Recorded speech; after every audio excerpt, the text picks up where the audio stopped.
for all to see. The signs we've lost our way. When we jail our heroes and applaud our villains and turn our hearts away.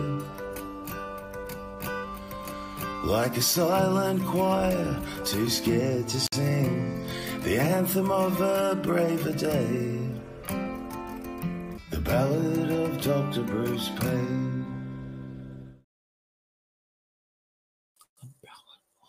Hey, buddy, I don't know what happened there, and for some reason, I'm hoping that we're live. Let me just check on one of my feeds, because I come up with a message saying that your browser did not play the intro, my friend. So I'm really hoping. The main thing I want to make sure is that we're actually streaming out there, mate, and people are seeing us. So that's the main thing I want to see, and we'll just check that out and make sure that audio visual is coming through. And yep, well, I can see it. There you go. It's there. So that's all good. That's all I wanted to know. So I don't know why the intro didn't play. Live, and my and I head the intro, so I think we're good. And look at that, Yeah. we've got two in the comments already. We've got Gail and Bang Head here. Bang Head here. Yeah, good to see you. Good to see you. Oh, look, and Philip's there as well, live on Rumble. Good to hear that. I'm glad that it's coming through on Rumble. I can see it's coming through on Facebook.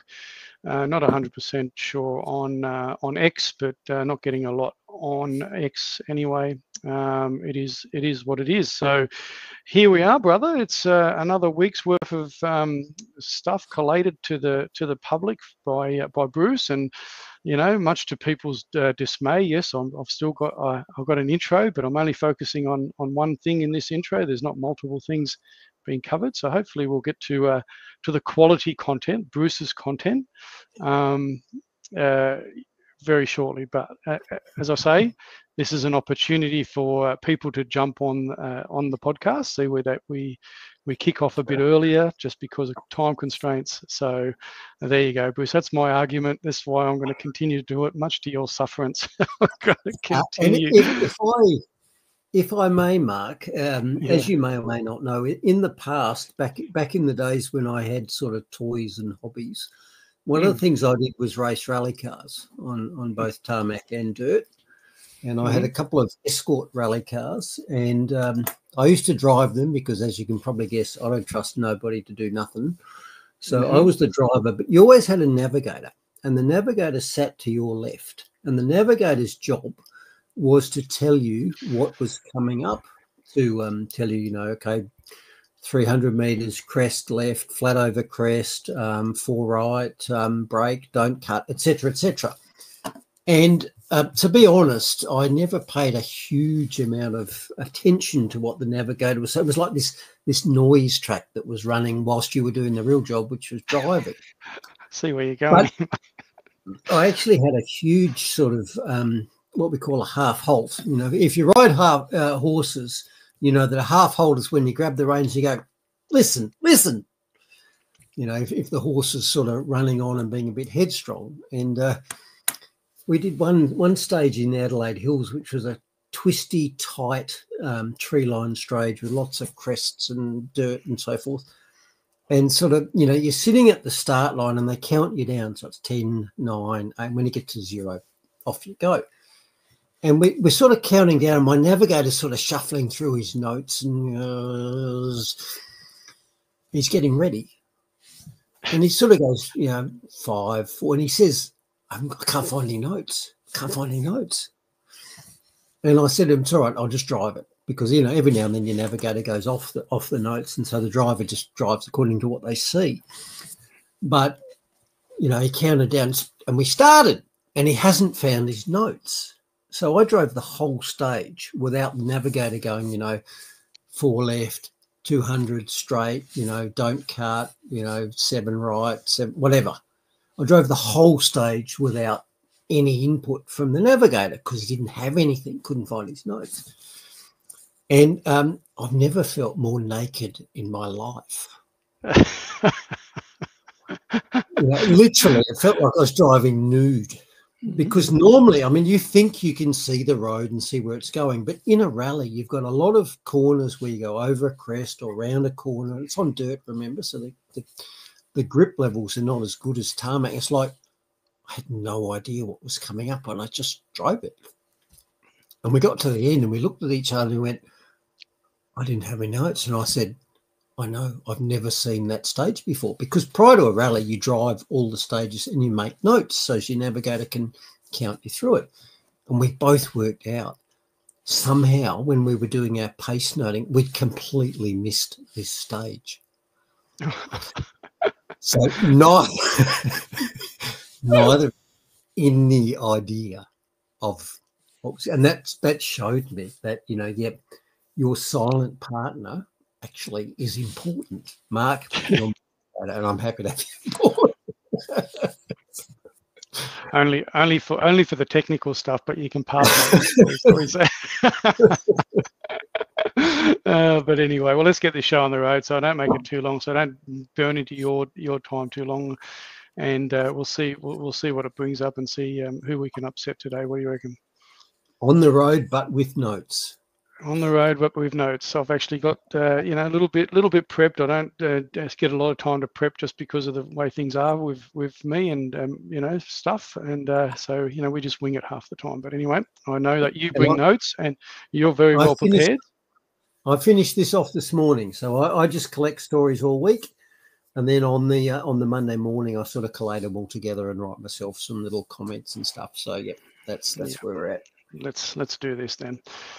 Righto, brother. Well, this week, massive online media coverage from all different camps about the August 31 Australia March for Australia, and that come about. And I did a bit of and I'm not going to give too much, I did a bit of a video on this myself the other day. So you know, I'm not going to talk into it too much. There's that. People can check that out if they want to. It's about a 20-minute talk into that.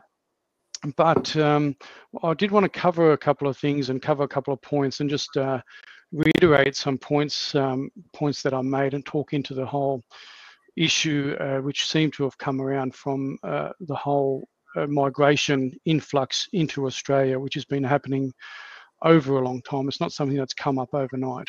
But I did want to talk into a couple of points of just some people, like obviously some groups and some points of view that I see as not helpful and not wise. And obviously we've spoken about people, freedom of speech and people having their opinions. We've got all of that, so people can have that, which is fine. But I also have an opinion to talk into that. Now, one of those things that I had a bit of a conversation on X with someone over the last few days. So What's News has come up with a post saying about, you know, Italians and Greeks and to extension, it kind of, I've always said that, you know, I've got German heritage. I class myself as an Australian. He was pretty much outlining, saying that unless people are of British Celtic heritage, they're not really Australian. And I took a little bit of a point with that, and so I sort of said to him about, well, Germans come out in they were out of here as early as the late 1700s, early 1800s. Some even contributed to Australia significantly, as well as some significant things in New South Wales. Now, the point wasn't about my heritage. It was the point that was being made around people of values from Italian, Greek, German, you know, Western sort of values and ethos, right? And so I kind of challenged it more from that end. But, you know, he come back with a post saying that, you know, were non-British people in Australia considered Australian? Non-British people in Australia were generally not considered Australian, is what that come up with, right? And so I challenged, you know, because he went to Grok, so I thought, oh, well, I'll go to Grok as well. So under the Colonial Aliens Act in 1800s or earlier, eligible aliens who naturalised generally became British subjects with equivalent rights within that colony. So what I want to point out here is that anybody on that side that has that opinion and wants to espouse British Celtic heritage, overrides any sort of other ethnic sort of background. I'm sorry, but a lot of people will push back, and you're actually alienating the very people that are pushing back with you against the migration into this nation. So I kind of wanted to just like point that out. I went into it, and so it basically says that anybody, Italian, Greek, German, anybody that naturalized and had intermarriage, had offspring, all people born in Australia are Australians. So I push back on anybody that's got this theory that people of British Celtic heritage are the only ones that can be classified as Australians. So we ended up going on to that, but then he took the path down a little bit of a further rabbit hole. But someone else jumped in regards to that 95% of Australians' ethnic makeup was British Celt, which is fair enough, and that's where I went into the whole idea about my ancestry, and I guess Italians and Greeks' ancestry going all the way back through that. So look, I push back on anybody on any group or individual that wants to take the high road on saying that only British Celtic heritage can claim a stake to be Australian in this country. So the other thing of that obviously is that I wanted to talk into is obviously Thomas Sewell. So he's I'm not going to play any of it. People can go on to this Ozman Rumble channel and check this out yourself. So pretty much he outlines that that Australians, they do accept and idolise Hitler, and he was indicating that Australians better get used to and accept Hitler. He was also claiming that Australia should be a white only nation. Australia should be only for whites, so obviously doubling down on all that sort of stuff. So look, and that's fine. And as I said, Thomas Sewell and his people that were in attendance at that conference can have the views and feelings that they have, and because we live in a country where free speech should be allowed, and that's fine. I just want to put it on the record that I vehemently disagree with his view that Australia should only be for whites, and I vehemently, reject the idea that we should accept that Hitler should be part of our ethos going forward. So I don't agree in any way, shape, or form with Thomas Sewell. And he mentioned at the back that if people aren't with them, they're actually against them. So I'm going to put it on the record to say that I consider myself then, you're classing me as an enemy. So be it. I feel just as strongly as you do about your views as I do about that, Thomas. So I just wanted to go. I'm not discounting with all of this. This is all obviously divisive. I understand, and I talk to I see this whole thing is being instigated by shadowy individuals, internationalists, globalists, whatever you want to label them. I call them shadowy individuals. It's all being orchestrated. But let's have a look. The immigration stuff is credible, right? I don't disagree with any of that, and this is where we need to be united. If I have a look, did a bit of a dig, and you can do this yourself if you want to. But according to Australia's population at the moment, there's 28 million, with 32% overseas born, mostly from India, China, and Philippines, non-Anglo-Celtic groups. So what I focused on here was that, traditionally the culture in Australia, the claim is obviously that it's majority British Celtic. So non-Anglo-Celtic groups, Asian 18%, Indigenous 3.8%, other non-European 6%, and non-Anglo-Europeans 15%. So total 43%, exceeding the 30% tipping point. This suggests irreversible cultural shifts are likely underway, driven by ongoing immigration trends. So let's not mistake what we're talking about. People can make their own minds up about how we all react and deal with this situation. These are just the facts and the numbers. So we're talking about the British Celtic heritage that come to Australia is being is likely underwhelmed that cultural shift. Now, the other thing I wanted to talk to is Australians are obviously, Australia was founded, and we talked about this before, founded by Christian ethos and values. The massive influence from Christian ethos values, and they're not just British Celtic, they're from many, many nations around the world that have practicing Christians. There's 2.2 billion Christians around the world. And talking into Thomas Sowell's point, there's many Christians that are not white. So do I turn around and say that my brothers and sisters that aren't white but also Christians should be alienated for this country? That's just a point I make. But if we have a look at where we currently stand as a nation in regards to our Christian heritage, this is the decline numbers, you know, so 68% from 2001, it was a lot higher. 1970 started seeing a massive decline. That's where a big decline started. And so as of 2021, it was 44%, non-religion 39, other religions 10. So Christianity is already in decline and will continue. And I'm just going to read this little bit. Projections, including new Pew Research's global models updated to 2020 data and Australian specific analysis, indicate Christianity will remain a minority and decline further to around 35 to 40% by 2050, influenced by ongoing migration, lower birth rates among Christians, and generational disaffiliation, Gen Z, no religion. So is expected to become the largest group, potentially 45 to 50% by 2050, while other religions could reach 15 to 20% combined, driven by migration rates, which are around 160 to 210,000 annually. These forecasts assume steady migration policies, reduced intake could slow the decline slightly, but reversal is unlikely given the secularization trends. Some surveys note undercurrents of return to Christianity. COVID did a bit of that, but net losses persist.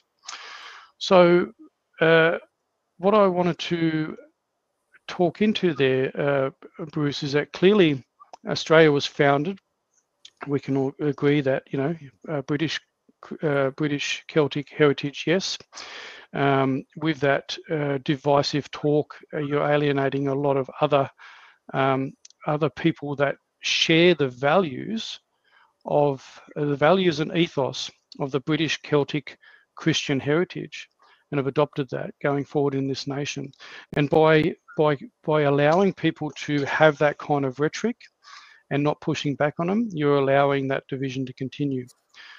As a Christian, I vehemently push back on Thomas Sowell's assertion that Australia should be just white, because I know a lot of good people from many nations, even with non-white skin, that I've had the pleasure of knowing over my 54 years, that are amazing human beings and trying to do their best. And this is also people that are not Christian, but share the values of the Christian ethos. So then they don't identify as Christian, but they share the values that Christianity brought about, that are also good and decent people, and they are also not of white skin. So I absolutely push back on that. The way forward, it's the decline's going to continue, more than likely going to continue to happen. My message is how well we can come together as a people to try and work on moving forward with the kind of ethos and values that we want as a nation, and we might be too far gone. So to my fellow Christians, I say is that for us, I think grace is the way forward, even though we might be in decline. There might, you know, I've shared before about the attack on the Christian faith worldwide. You know, there's 480 million Christians worldwide that's face persecution. We may be in decline in our country, but this is where we even further got to work with grace. So Bruce, what I'm doing, and I've decided I won't go to the march, not because I don't love this country or I would fly a flag, is as I feel there's a lot of undermining going on there. But one of the other main reasons I'm not going is that I don't believe that marches is the way to go. What I'm doing personally for myself, and everybody else can do their own bit, is that I'm I've decided to join, people know, Australians for Better Government, and I'm trying to do information and sharing information about how we could potentially change a system, which almost seems like it's impossible as well. But that's what I'm doing.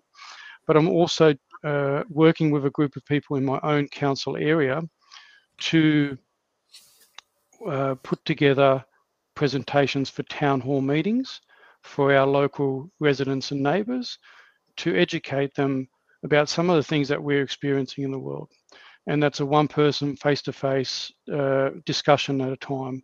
And our idea is coming into it is that a lot of people that are awake now, I've woken up only over 5 years, you've had a lot longer, Bruce, is that we're kind of coming in at it from a PhD level, and we're trying to talk to people with a certificate 1. And that's where I think the thinking needs to go, is if we want to try and make a change, is bring our conversations back down to certificate 1 level for our neighbours, and see if we can reach them. If not, at least we tried, right? We've talked about it before, that it could end up being, end up in a bloody end. But I'm going to do everything that I can within my capacity to prevent that happening for as long as I can. And if I have that opportunity, I will. But that's kind of where I stand on a lot of what's going on. So there you go. Oh, lost your volume, brother. Can't hear you. Where's your volume? Did you unplug your... Oh, no. What's happened? Is it just me that can't hear Bruce? If you can put in the comments, is it just me that can't hear Bruce, or is that not happening? If someone can just chuck something in the comments quickly, because if you can hear him. There we go. I think I'm myself. Oh, there you go. All right. And I'm going to I'm just going to take a risk here, because I discovered, look, I didn't plug my mic in, so let's plug it in now and hope that I don't stuff it up, eh? See, even with a co-driver, a co-pilot. Nah, your mic's gone, man. You're better off you're not using it at all. I think we might have to check it out another time. Yeah, look, I've just pulled that out again, because I've had tech issues during the week, and I've pulled that out again. Can you just confirm you got me now? Yeah, I can hear you. Hopefully everybody else can hear you like that as well. So yeah. All right. No, we'll do the rest of the show just on the laptop microphone, which I apologise is not great, but I'm 60, you're 50, and neither of us are 100% tech files. So let's just run with it. So totally agree. What I was saying is while you were talking, I just wrote down, and as you know, I spent my entire working career in medicine, and you can hardly find a more multi-ethnic profession than medicine. So I wrote down, just amongst the people I worked with at Flinders Medical Centre and in MedStar, the retrieval service, I had colleagues who were from Mauritius, Greece, China, Vietnam, Nepal, India, Pakistan, Scotland, England, New Zealand, and Ireland and Germany. So you can hardly get a more multi-culti workplace than medicine. It is literally stuffed full of people from other cultures. But as we've discussed in the past, that look, I don't care where you're from. I care where you're going. And where you're going is your culture. And as discussed, culture is the operating system for your society. It's all the little rules and beliefs that everyone agrees that they're going to operate by.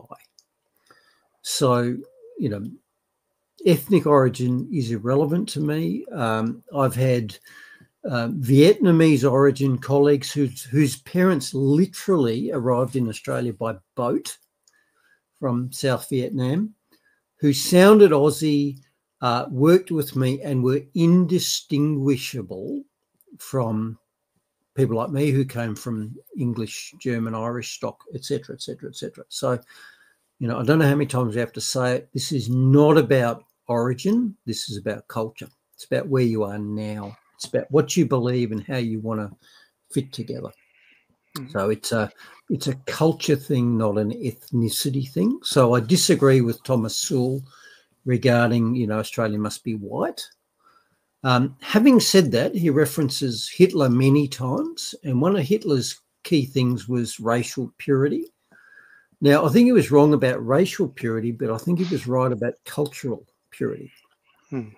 Because if you try and stuff more than one culture into a country, you get collisions and accidents. And I've used the analogy before, the road rules are your culture for how you drive, and society's rules are culture for everything. So if you have more than one set of road rules, you get collisions and accidents. If you have more than one set of cultural rules, you get collisions and accidents. So I don't care where you came from. I care where you're driving now and what you believe. And if those things are compatible, great. And if they're not, we've got a problem. Yep. And that's what we should be pushing back on. That's the unifying factor. And just to close on that, the government is the one that's behind a lot of it because of their inaction on things. So the battle should be against the government and the bureaucrats that are putting these policies in place and not each other. Not each other. It's not helpful. Yep. Agreed.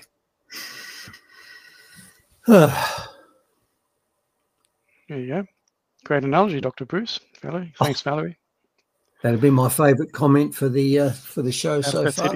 He's gonna stick that. He's gonna pin that to the comments just so. Anyway, after a bit of a challenging intro, as much as you hate them, there you go. We've given some food for thought, and now we get into the quality content. It's all players, I'm sure you know, and I'm sure the viewers know. So, Roger. All right. Anyway, where we headed this time? So, here's the contents list. So, you're going to whip through Not Easy Being Green, and Professor Plimer gets another run because there's another study being released showing that CO2 was much higher in the past than it is now, which puts the lie to the old, if we hit 450, we're all dead argument. Well, we weren't dead last time. We've got another Tim Flannery update with more of the rains that'll never fall falling in New South Wales and Perth, so all the way across the country. And we got more green projects blowing out, as they always do. Not a huge amount of health this week, although it's a great interest of mine, but we do have the New South Wales Health Secretary, and that's the senior health public servant in New South Wales, saying that climate change is the biggest thing on her agenda for health, not failing hospitals, ramping chronic health issues, none of those other things. It's climate change. We've got a huge money and finance segment this week because there really is a lot there this week because the RBA cut interest rates just after the last show, and I want to question what does that mean and who says they get to. And we've got coming up this week, we've got Treasurer Jim Chalmers hosting his economic reform roundtable. And as I've said before, the word reform always fills me with dread when it comes from the government because it always means tax increases. So we're going to talk about that. We've got the zombie stories that will not die segment with the gender pay gap rising its ugly head yet again. No, that's going to ruffle some feathers there, Bruce. That's going to ruffle some feathers. And we've got the old rich just need to pay their share segment again. Both debunked in the past, but we're going to debunk them again. Wow. Did I tell you I lost a subscriber off Substack from an episode where we talked about the gender pay gap? But anyway, there you go. Good. So if anybody can't in the old Colonel what's his name handle the truth segment, there's the door. Bye. Yeah. Okay. Yeah. And finally, the Uslan bird of ridiculosity gets a quick run this week, and it's I'm going to tell you that Grok, or AI, has finally become, in Pinocchio terms, a real boy, because during the week Twitter suspended Grok for wrong think. Oh, it happens regularly. You know, the thing is that you know that they're playing with him when he doesn't respond. Like one of the chats I was involved in, he wouldn't respond, and I asked him multiple times if he's responding, and he simply won't respond because it's wrong think. Yeah, Grok's become human, got suspended like the rest of us. So yeah, it's that. Roger. All right, let's kick into it. So let's kick into it. Let's start with the old "not easy being green" segment.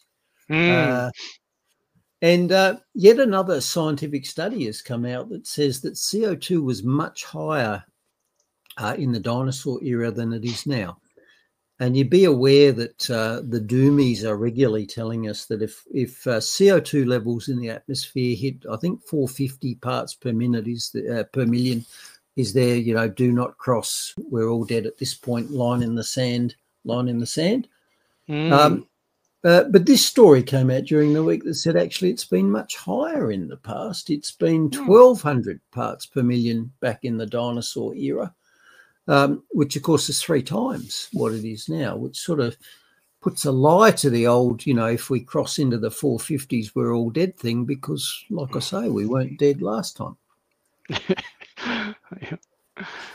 So good old Australian Professor Ian Plimer was right, and he's discussed this in his books. And, in fact, if you go back in geological time rather than in, you know, 5 minutes ago time, which is what the climate doomies are working in, Professor Plimer tells us that during the dinosaur era, CO2 was as much as 8,000 parts per million, which is 20 times what it is now.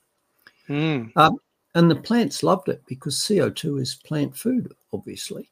And that's why the plants grew so abundantly back in the dinosaur era and then rotted down and dropped into swamps and turned into coal and oil and so forth. So if you want to find out more about an alternate expert's take on that, you know, have a look at some of the work of Professor Ian Plimer. Yeah, and I only shared during the week about my interview with Dr. Plimer. I was lucky to have an interview with him when we were pushing back on Rebecca Sharkey with her claims, and so that's up on my X and my Facebook if people want to check that out. But he was pretty much laying it bare, no holes barred. And I've flashed up a comment there from Carla, and Carla, I'm just shaking my head here. Yeah, he did get a note. Carla, what else can we do? I mean, Mark and I sent you personal reminders earlier in the day, and you're still half an hour late. What's going on? Yeah, I know, right? I know. You did too. Like, I saw that flash up on my Rumble page, and it's like, it come up, and it's like, and I had a bit of a chuckle. And what's the bet? And Carla won't even see that. So there you go. Yeah, you can lead a horse to water, etc., Carla. Funny. Good on you. Glad you're here, though. Glad you're here. Better late than never is the old saying. We're trying to say welcome aboard. Is what we're trying to say. Yeah, Roger. All right. Now, here's another piece of bad news. So this week, Joe Nova's article, another excellent climate realism blog, has reported that the headlong rush into renewables has created some cybersecurity issues. And it has, because we increasingly have what's called a connected grid. So you've got a smart meter on your wall, and I have one here where I live in Victoria, and that was here before I got there. But if you don't have one, you're going to be under increasing pressure from your electricity retailer to install one. Now, what is a smart grid? Smart meter. A smart meter is a surveillance meter. It means that your power box on your wall, instead of just having the old analog gauges that tick, tick, tick, tick over and they read by someone coming down your drive, it's now connected. It's connected. So the power company knows in real time, without visiting you, what the meter says. So it knows how much electricity you're using, which means it's connected, which means they can not only look at how much power you're using, they can do things like go, we'll shut you off because you're a problem. Yeah. So if the power company's got that problem, hackers have got that as well. Yeah. And so Joe Nova's pointed out that because we have a connected grid, and we need it in order to have integration of all of the intermittent power sources, the batteries, the solar panels, the wind turbines, in order to connect all that together and understand it and make it work, it's got to be integrated together. And of course, that's a point of failure. So hackers can hack into that, or a foreign state actor could hack into that and simply turn your stuff off in the future if they thought that was a good idea. So we've introduced a new risk to our power grid. And as I've said in the past, if you want to bomb a country back into the Stone Age, there's 4 things you target, and one of them's power. So now our power system and your power supply is vulnerable because of that. Yep. And that's Joe Nova pointing that out for you. Yeah. Many people think it is all by design, Bruce. No one could have predicted this, Mark. No. And speaking of bad predictions, you'd remember that in the past we've given a fair bit of airtime to our friend Professor Tim Flannery, who, unlike Professor Ian Plimer, appears to get things wrong all the time, despite which he gets the year of government. Professor Plimer doesn't. So in more rains will never fall, snows will never fall news, well, here's the thing. The rains and snow that are never going to fall again are falling again. And so this week we've got yet more rain in the eastern states, rain and snow. And it's an Australia-wide phenomenon. We've got yet more of the rain that will never fall falling in Perth. And we're talking serious amounts. So Perth itself is predicted to get 50 to 80 millimetres of rain. Me here in Western Victoria, I would kill for that. I got 3 mil one day this week and 2 mil another, so that's 5 mil. So I just dream of getting 10x that. My paddocks are green, but they certainly haven't got much subsurface moisture. But anyway, the rains and snow that are never going to fall again are falling again, apparently. And that, by the way, includes Perth, because if you saw that, that was a graphic of Western Australia and Perth. And you might remember that our climate guru, Professor Tim Flannery, told us in 2004 that Perth was on the verge of becoming the first ghost city. And he based that on the fact that rainfalls were declining, and that Perth was not going to get enough rain to remain a city. So that was 20 years ago. And of course, a year later, he said that Sydney was the same thing. So Sydney was looking at running out of water in as little as 2 years. So I've just shown you a couple of graphics that show that both Perth and Sydney are getting abundant rains this year. So my question is, why the hell do we listen to these people? Because they're experts, Bruce. They're experts, right? Why don't we listen to people like Professor Ian Plimer, who actually get things right, instead of Professor Tim Flannery, who costs us billions by getting things wrong? Why don't we do that? Because the shadowy figures don't fund Ian Plimer. They fund people like Mr. Flannery. Yeah, because like you and I, we say the wrong thing. Professor Plimer says the wrong thing. Tim Flannery says the right thing. So he gets the airtime. Yeah. Not much rain. You do get snow. Doesn't that melt and go into the rivers, I guess?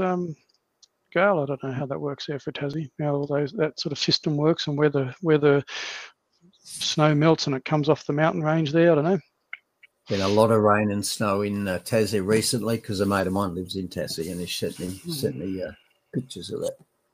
And I've got to say, I was going to give a shout out to Carla as well for the nephew. Congratulations on the nephew's having a baby. So that's always good news when someone has a baby. So yeah, good on you. Congratulations to your nephew. To hear. Good to hear, isn't it? Yep, always good. All right, next step here is the health segment. And unusually this week, not a huge amount in health, but there is a little bit. So first off, from Michael Smith's blog, yet another great Australian-based realism type blog, Michael Smith. Apparently the New South Wales Health Secretary, and that's the senior health bureaucrat. So, you know, when government runs the health department, they've got the health minister who swaps over every time they lose the election. But you've also got this permanent staff of public servants, or public serpents as they've been called, who run things. And the health secretary is the top unelected health bureaucrat in that. And so in New South Wales, the chief of the health bureaucracy has deemed that the major risk to our health is climate change. So that's the one most important thing that the health department in New South Wales wants addressed: climate change. And I sort of thought that was a bit curious. So they don't want to address the broken hospital system with ramping and patients stuffed outside of it and stuffed inside of it. They didn't seem to think, well, that was the principal health problem to address. They didn't think that the rising cancer epidemic was the principal problem that they should address. And that, of course, includes a lot of young people, as we've discussed in the past, particularly after the world's greatest clinical trial, as our friend, what was his name? The health minister. Greg Hunt. As Greg Hunt admitted. So they didn't think that was the biggest issue that perhaps they should be addressing. They didn't think that the COVID-linked spike in heart attacks was the thing that they should be addressing. And as you and I know, it wasn't linked to COVID, not quite. It was actually linked to another COVID-related thing, and that was, of course, was the COVID injections.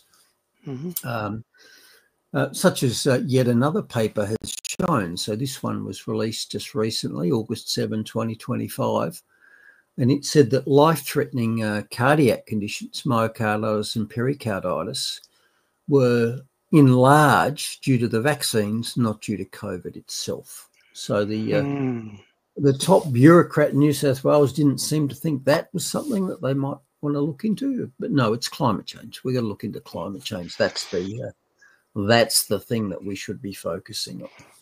Yeah.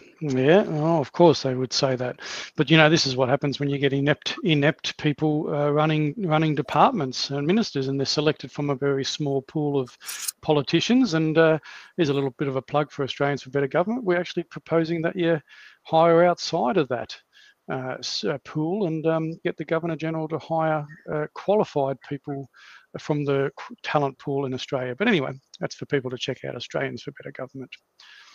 And they're not just inept, of course, they're a lot worse than that. And in fact, it has been said that given the propensity for governments to attract the worst sort of people, psychopaths, people who want to tell you what to do, would actually be better governed if we just randomly selected people by ballot and put them into positions of power.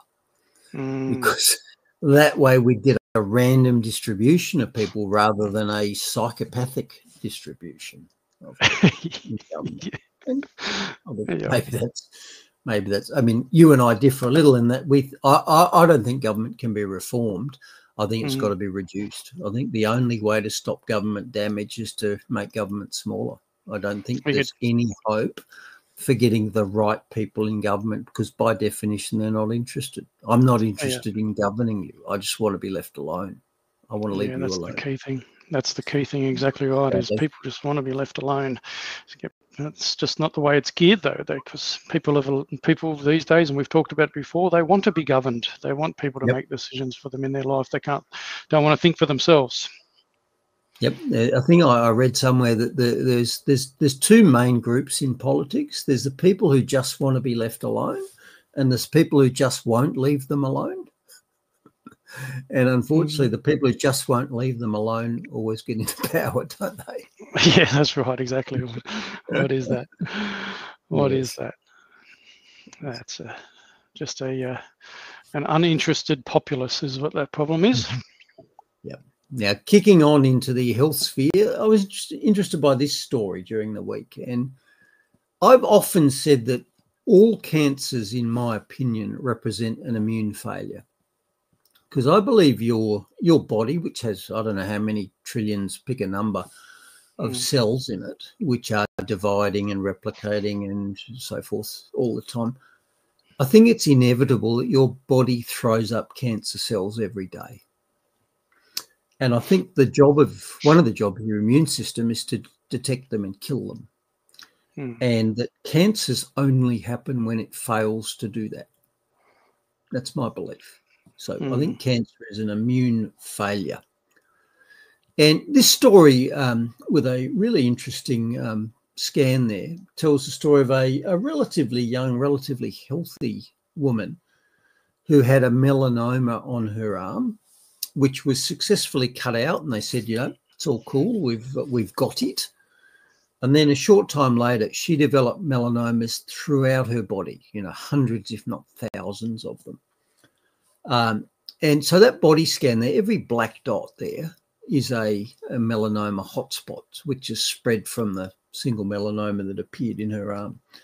And I can pretty easily look at that and I can just imagine, how meningitis spreads or anything else, any other infectious disease that gets into your blood system and goes around your body and seeds itself and starts somewhere else. That bone or that body scan of melanoma looks to me just like the spotty rash that you get in meningitis.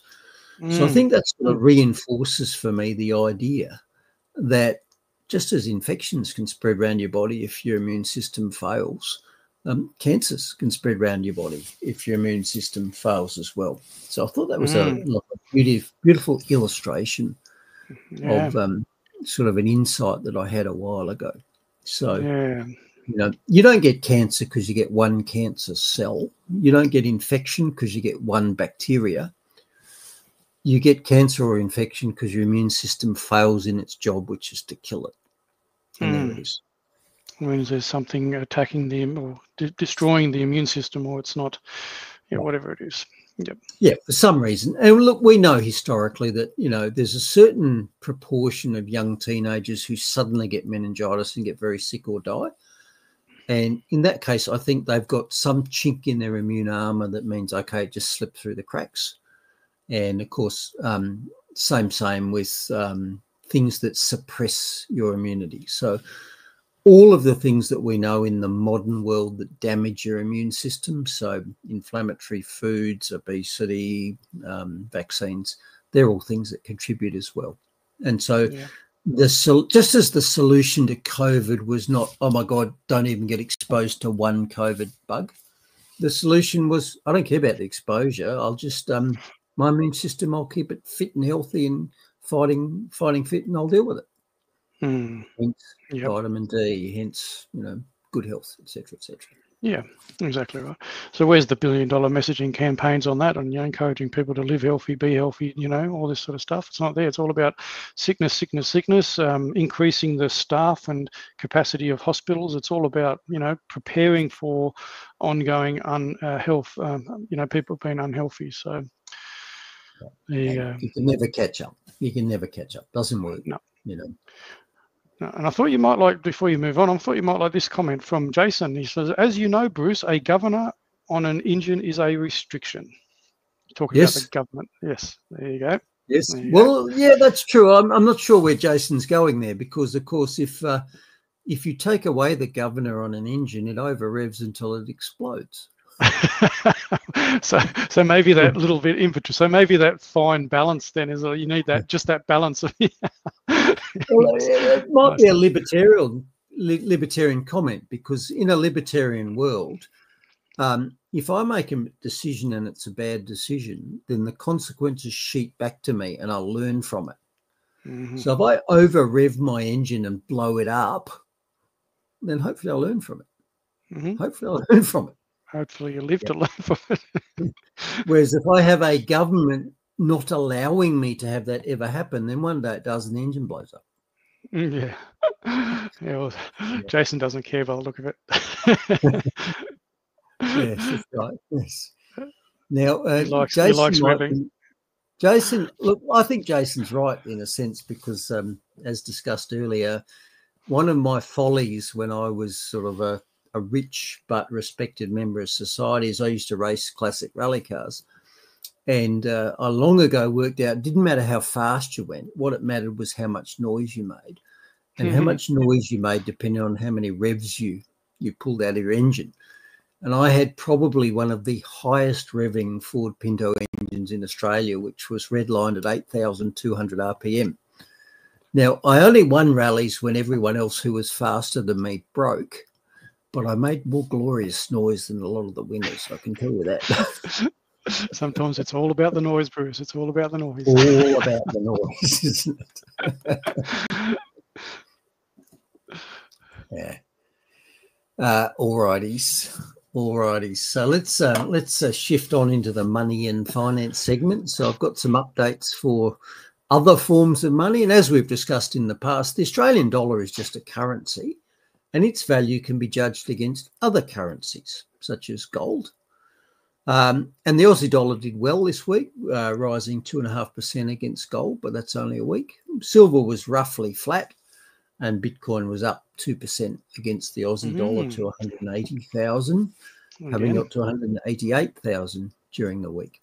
And remember, Bitcoin started at basically nothing. What was it, 2008, I think? So it's risen rather a lot against the dollar. And the Aussie dollar's fallen against gold over time and silver over time as well. And we've talked about those in the past. Yep. Interesting. They're just alternate forms of money. And if you listen to Mike Maloney, the Aussie dollar is not money, it's a currency. And the reason it's not money is because it doesn't fulfill one of the three functions of money, and that is to store value. And as we've discussed in the past, in my lifetime, the Australian dollar's lost 95% of its value, which means it's not money, it's currency. And it's lost money because governments keep printing it and that devalues it. Yep. Anywho, let's not have that discussion again this week. But there are two big financial stories this week. One of them, which was nearly a week ago, we just missed it for last week's show, was that the Reserve Bank has deemed that the interest rate will go down. And they cut the official interest rate by 0.25% during the week. And that's great for borrowers. So if you've got a mortgage, that's fantastic because the interest you're paying on your mortgage just went down. But if you've got investments which are paid in a percentage, if you've got money in the bank or whatever that pays you a percentage, well, you've lost because the interest rate on your savings went down. So if you've got money in the bank, you're worse off. And if you've got a mortgage, you're better off. But none of that particularly, I don't really want to talk about that. What I want to ask is who says that the Reserve Bank has the right to tell me on a month-to-month basis what the price of borrowing money is? Who gave them that power and who says? If I borrow money from a bank, what's the Reserve Bank got to do about it? Why do they get to say 1 month that the amount of interest charge is higher or lower? Who gave them that power? That's an interesting question, Bruce. I'm pretty sure you're going to cover it for us. I'm going to cover it. And to answer that, firstly, I'm just going to take a little detour here, and I'm going to just look at the history of money. What is money, how did it develop, and what is it? So money is what we call an intermediate good. It was something that you put in the middle of a barter transaction to let you separate that transaction off in time and space.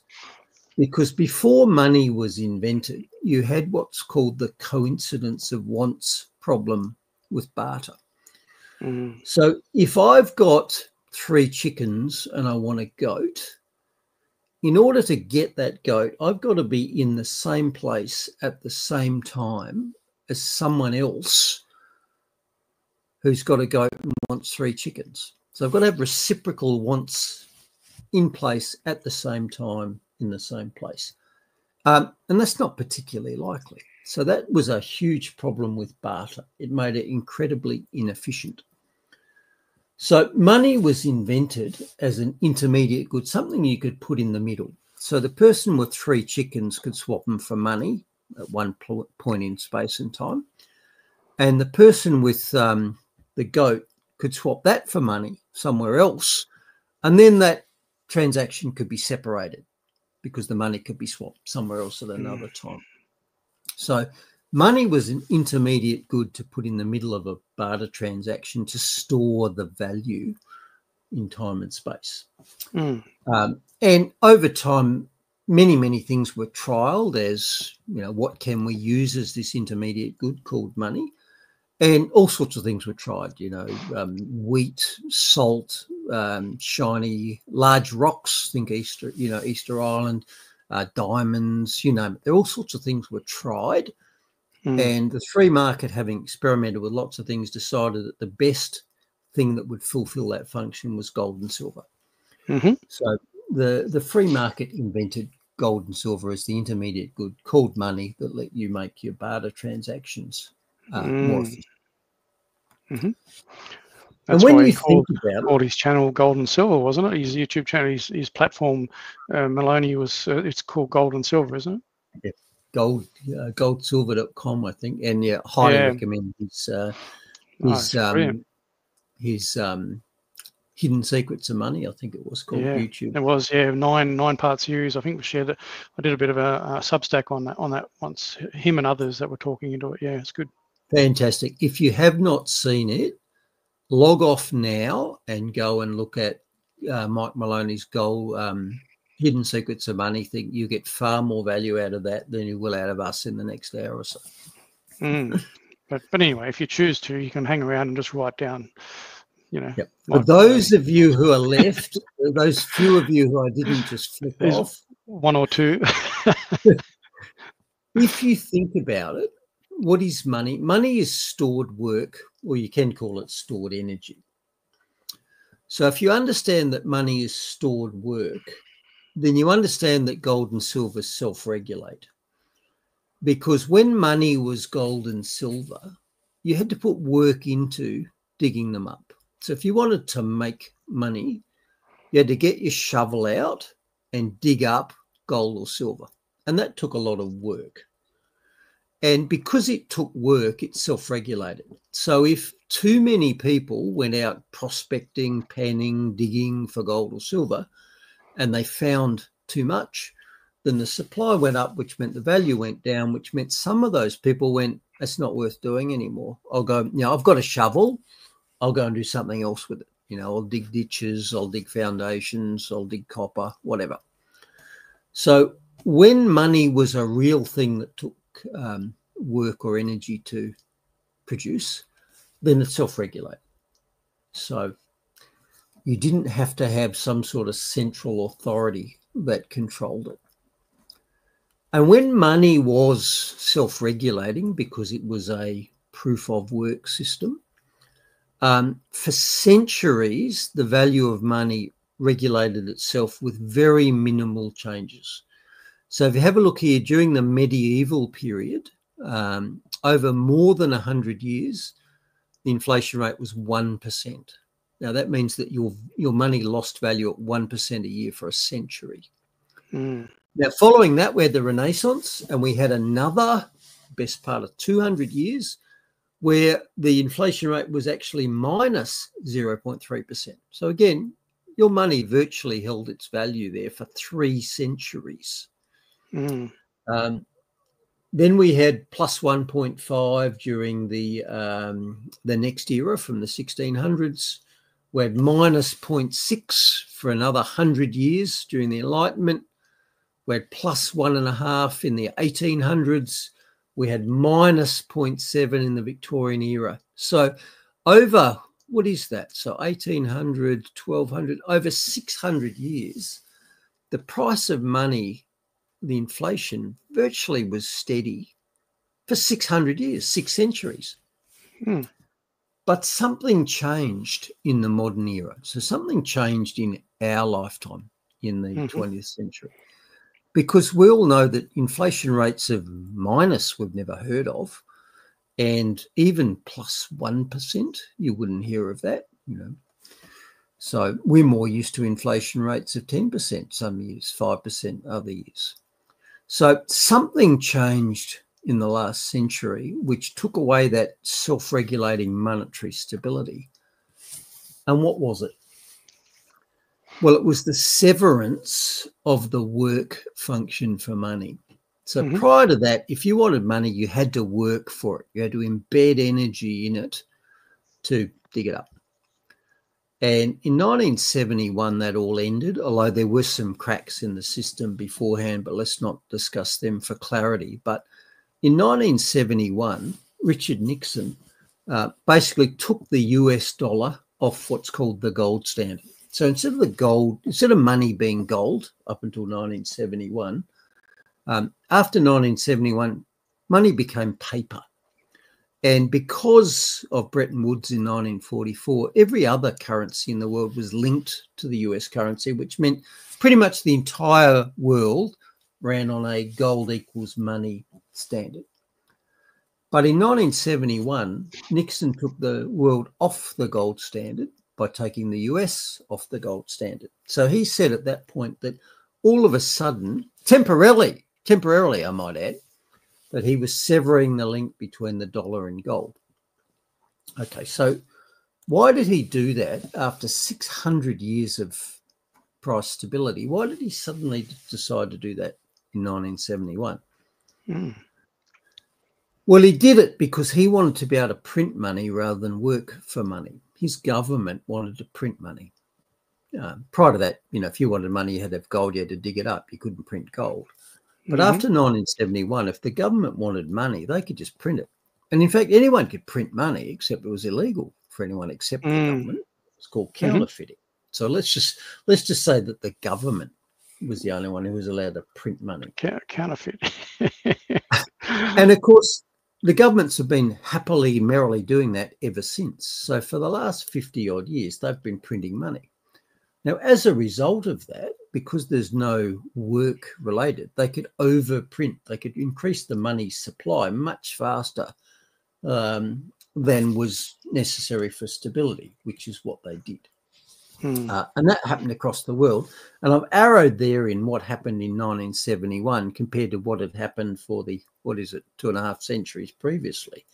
So money had been more or less stable in value for centuries. And then in 1971, it just hockey sticked up. And that was because all of a sudden money wasn't linked to gold and silver anymore. Money was linked to paper and you can just print it.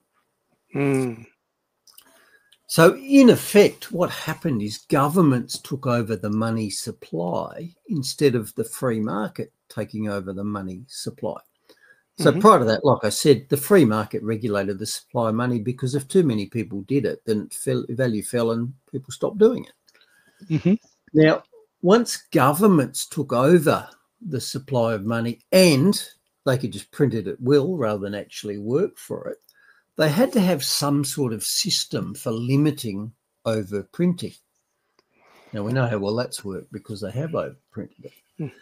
But what they did in the US and Australia and elsewhere around the world is they set up a central bank system where one of the jobs of the central bank was to control the money supply. So it was no longer the free market controlling the money supply. It was the central bank controlling it. And the way they do that is through interest rates. So if the money supply goes up, then they raise interest rates, which makes it more difficult to borrow money, more expensive to borrow money. And so that would put a downward limit on it again. So higher interest rates equals less money, lower interest rates equals more money. And that's the system that they use to control the money supply rather than the free market. And we've had that in Australia, in the US, at least since the 70s. It's a bit semantic about when it really started to happen. So here in Australia, we've got a central government body called the Reserve Bank, whose job is to control the money supply. And they aim to control the money supply such that prices only rise 2 to 3% a year. That's called the inflation rate. And they do that by putting the interest rate up and down. But even if they're only increasing the money supply 2 to 3% a year, which they control, remember, it's not the free market anymore, it's the government controlling the money supply. If they're telling you they want an inflation rate of 2 to 3% a year, remember, going back in history, for 600 years, it was less than 1% on average. So they want to triple that. And what they're telling you is that they actually want to steal 2 to 3% of the value of your money every year, because that's what inflation is. It's a loss of purchasing power of the money. And 2 to 3% doesn't sound like much, but if you do some numbers on it, it's actually a hell of a lot. So if the inflation rate is 3%, top end of the 2 to 3% target, that means every 23 years, the value of your money halves. But as we've discussed before, the government lies about what the inflation rate is, and it's much more than they admit. Yeah, absolutely. Now, if it's 5% every year, then they steal half the value of your money in 14 years. And if it's 10% a year, they steal half the value of your money in 7 years. Yeah, which you've broken down quite well in previous episodes, yeah. Many, many times. So inflation steals value from your money, and it's the government that's doing it because they're the ones who control the money supply. So they're actually stealing value from you. They're taxing you, in effect. So inflation is a tax. Okay, now I said a bit earlier that the Reserve Bank has been given the job of controlling the money supply using inflation, interest rates going up or down. But when you think about it, what is the interest rate?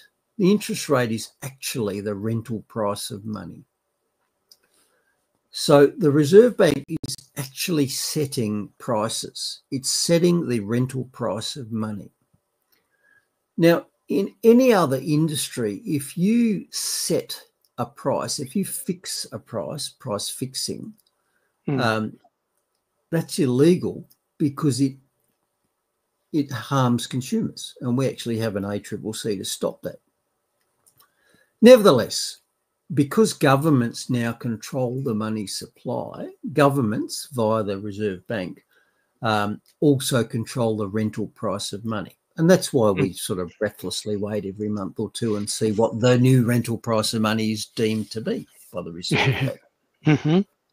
Now, there's a few problems with that. One is that there is no single price of money. There's no single price of anything. You know, if I go down to the service station down the road here and I want to buy a litre of petrol, it's $1.65. That's what it says on the board, because there, at that point in time, at that place, that's what the vendor will sell it to me. But that's not the price everywhere. If I go to England, I can't buy a litre of petrol for $1.65. It costs me a lot more. And if I'm on the refugee road out of Baghdad with, you know, the forces of darkness coming in, and I'm driving my car and the fuel gauge is on empty, and I'm thinking I would give everything for 20 litres of fuel, one jerry can, you know, so I can make another 200 kilometres and get out of this place and save my family. What do you think the price of petrol is there on that road? Might be $1,000. Who knows? Might be more. So there is no single price of money. So to have the Reserve Bank, which is a quasi-government entity, setting a single price doesn't work because there is no single price. That's the first problem. Now, the second problem is that even if there was a single price for money, the government doesn't know what it is. There's not. But even if there was, they don't know what it is. Because how do you find out prices? The free market sets prices by experimenting. You know, I'm selling my Land Cruiser at the moment, and I'm experimenting with the price that I'm asking and seeing how many people ring up and want it. I don't know actually what it's worth because I only know what it's worth when somebody makes an offer. And the third problem is politics. Even if both of those things were true, politics gets in over the top. You know, the government is not independent. It's getting pressure all the time from all sorts of people, from voters, from industry, etc. So there are three reasons why the government can't set the price of anything, let alone the price of money, which is, of course, the most important price in the entire economy. And yet they do. And yet every month we breathlessly wait and see what the deemed new price for money is. Yep. And here's an example why there is no single price for anything. Let's look at car insurance.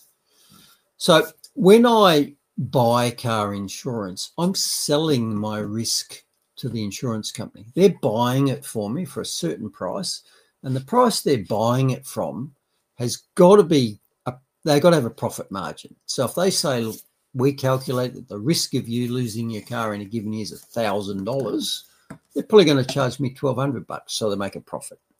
But the price of me having a total loss of my car is different to the price of someone else having a total loss of their car.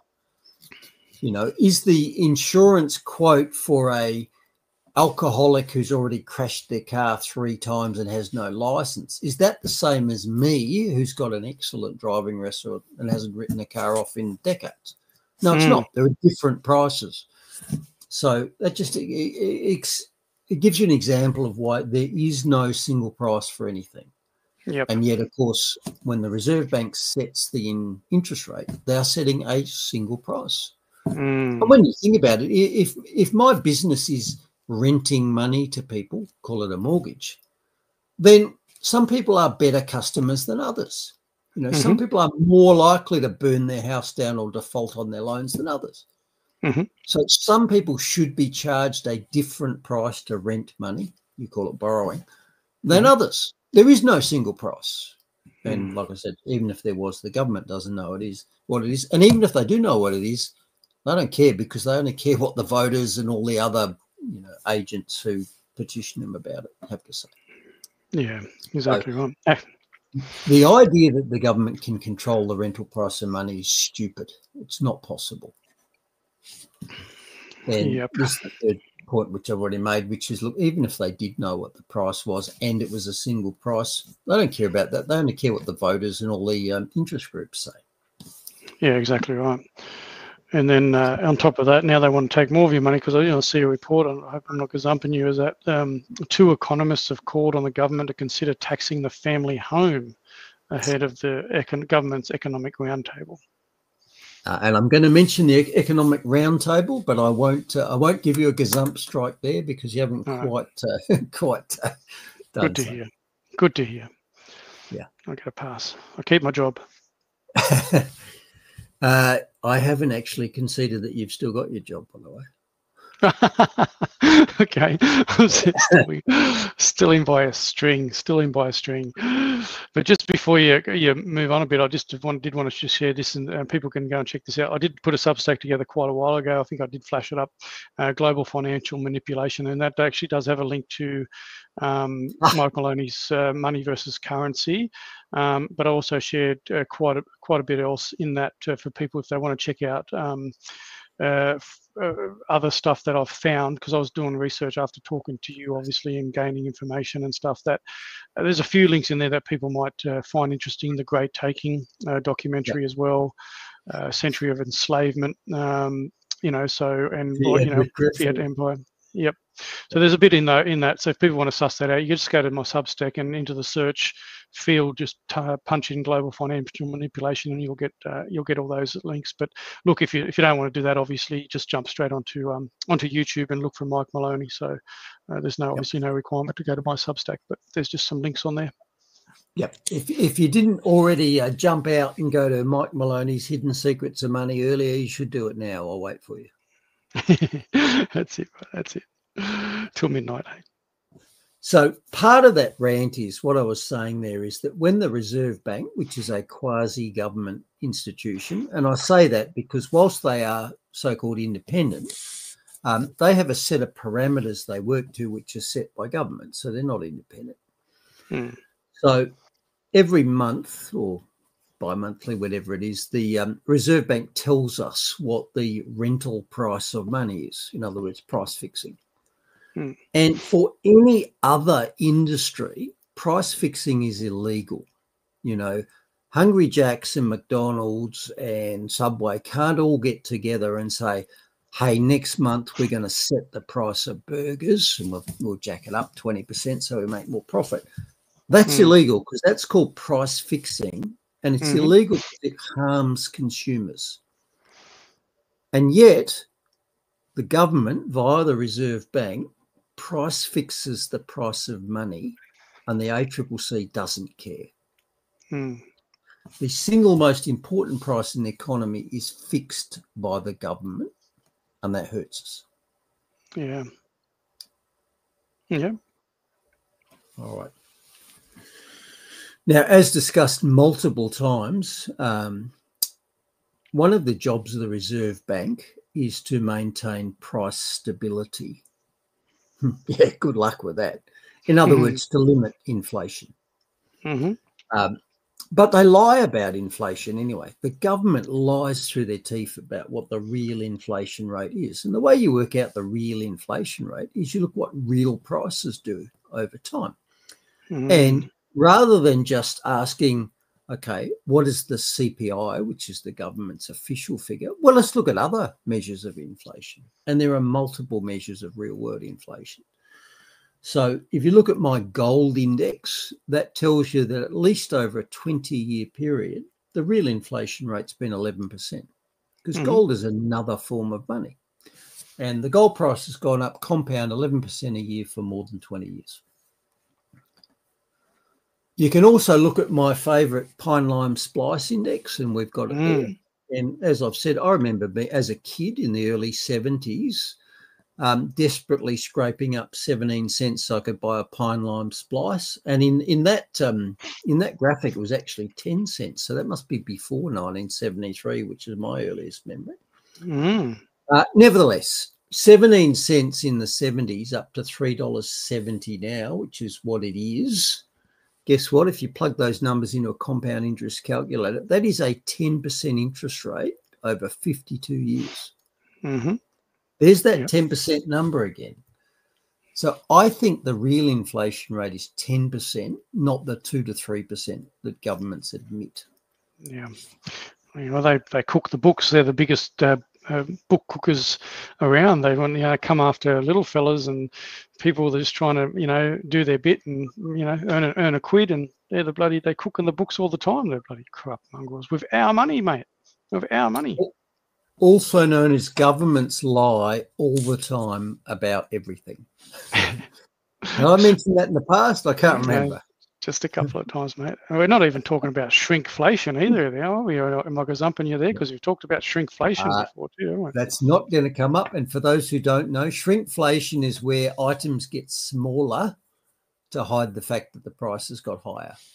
So, your pack of Wheaties, which used to be 570 grams, might look the same but only have 370 in it. So, yeah, that's yet another way of hiding. Yep. And during the week, I had a minor disaster here at the ranch, and I'm sad. Okay, I was wondering whether you're going to talk about this one. I was wondering whether you're going to bring it up, the old musket. Here's the minor disaster. So in 6-year-old kid fashion, I managed to just turn and knock over a full glass of musket into the keyboard of my laptop. And I mean, I absolutely bloody drenched it. It's like, oh my God. And I jumped up and turned it over and shook it out and all that. But immediately I found that the microphone stopped working and the speaker stopped working, like instantly.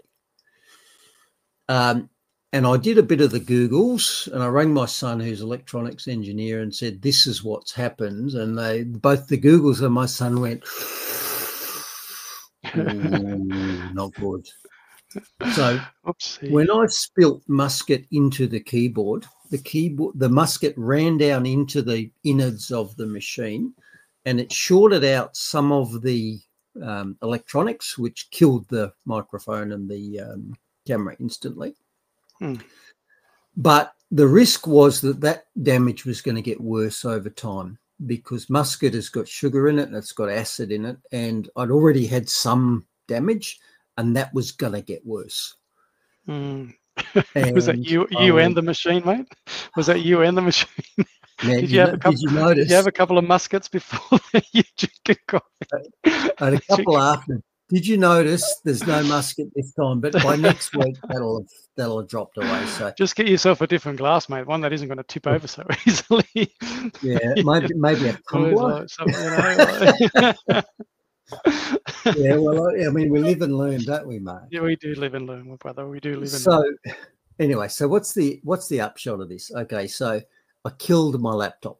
It was still partly working, but I had some early signs of failure, and it was going to get worse. So I went down to the Harvey Normans and I bought another one. And I bought exactly the same laptop, and I bought it from exactly the same shop 5 months apart. Now, pity this didn't happen to me 5 months ago before I bought my new laptop, but so over a 5-month period, here's my Harvey Norman laptop index. So the one which I just destroyed, which cost me $2,000 5 months ago, and that's a lot of money, but I bought a small but very high memory laptop with the idea that it'll last me. Anyway, when I killed it, I managed to buy exactly the same thing 5 months later, and it cost me an extra $150. Oh, wow. Bloody hell. You'd think with stuff like that, it would go down like it's average. Same laptop, same shop, etc. And what we're talking about is, yeah, we expect laptops to go down in price over time. That's called hedonic adjustment. So things over time, technology gets cheaper over time, so you should pay less for it. Now, despite that, I had to pay more for it. Exactly the same thing bought from exactly the same shop cost me 7.5% more. And if I annualize that from 5 months out to 12 months, that's an 18% price rise. So my Harvey Norman laptop index says that technology is going up at 18%. Gold was 11. Splices were what? I think that was 10. Laptops are 18%. And groceries are 11%. So this story during the week from Yahoo said that the average family basket of groceries went up 11% during the year. So I've just shown you a whole lot of examples, and these are not cherry-picked. These are things that you and I buy. I do buy gold. I do buy laptops. I don't buy ice creams anymore, but I know the prices. Don't know what you're missing. And so that says that the real inflation rate for every single one of the four markers I've just told you, it says that it is 10, 11% a year. But the government tells us it's 2 to 3%, which is bad enough because, as I've shown, that'll steal half the value of your money over the next 23 years. Bloody hell. But if it's the real 10%, that's going to steal half the value of your money every 7 years. Yep, that's pretty scary. It's pretty scary stuff, that, mate. Pretty scary stuff. And I noticed that we've got a few drinkers in our chat, Bruce, because Carla's probably speaking from experience, and she's saying, let's just hook up an IV drip, Bruce, and Gail's come up and said you may need a sippy cup, Dr. Bruce. I know that's Gail's experience with having a couple of drinks, and put a teat on your musket bottle there. From Jason. So we've got some people with experience and maybe have had some of their own little accidents along the way, Bruce. I feel like such a fool, and I do remember back when my kids were much younger, and you'd give them a cup or a drink of something, and they'd put it down on the couch, and you just look at it, and you know that kid's going to turn around and knock that off. And the kids they're clueless; they have no idea. After a couple of muskets, someone else becomes a bit clueless. So I am bearing my soul for the benefit of others. There you go. Good on you, mate. Good on you. Took one for the team. Good on you. And you're the driver. I'm the co-pilot. You're the driver. Bloody hell, there's no hope for us there, is it? Oh dear. All righty. Anyway, okay. What's in summary? What's the point I'm making here? For the last 50, call it 55 years, the governments have taken over the job of managing our money. And they've stuffed it up. And they've stuffed it up because governments can't manage anything, let alone the single most important thing, which is money. Because one of the jobs of the Reserve Bank is to keep prices stable. Well, prices have 20x'd in my lifetime, so it ain't stable. And that's just by official stats. That's just if you take your inflation rate, you know, as to what they say. You know, if you look at the real inflation rate, there's no value left in the money whatsoever. And that was the money that the government took over to manage, remember? Yep. Yep. All right. Anyway, rant over for that. Let's move on to the second. Just before you do move on, Bruce, if something come to mind, because I was thinking about this when I was doing a bit of the digging about migration and other things. Early 1970s stands out a lot for a lot of changes in the world, and obviously the financial market, but also migration changed a lot in the 1970s. Our stance on migration in the early 1970s, and I believe also the Lima agreement, and that was around the early 1970s and that as well. So a lot of things change, and without going down into deep rabbit holes, I just wanted to kind of like point my own kind of thinking that there's a lot of things that started to take place around that time that influenced started influencing the world 50 years later, and we're seeing the impact on that. But that's just kind of observations without going down any specific rabbit holes. And Mark, everything changed in the 70s. Well, I was born, so what do you expect? The money is everything. You know, money has three functions. One of them is it's what's called a unit of account, and that means you can measure value with it. You can't measure value with it anymore because the value changes. You know, $1 in 1970 and $1 now are not the same thing. So everything changed in the 70s because the money changed. The single most important price in the economy was taken over by the government, and they've stuffed it up ever since. So, you don't have to look for yet another thing that changed. Every single thing changed because the money changed. Yep. All right. Yes, interesting. All right. Now, there was a second large story during the week, and that's actually coming up for this week, and that is the Labor government is holding what they call the Economic Reform Roundtable. Have you heard of that? Of course you have, because you mentioned it. Yep. Now, I always get anxious when I hear any sort of official government thing which has the word reform in it. And how about that? Looks like Mark's dropped himself off. Wasn't me for a change. No, I'm still here, brother. Oh, bother. I've lost your image there. But that's actually, that might be, maybe the viewers voted for that. So no, I was filling up the musket. Too soon. Anyway.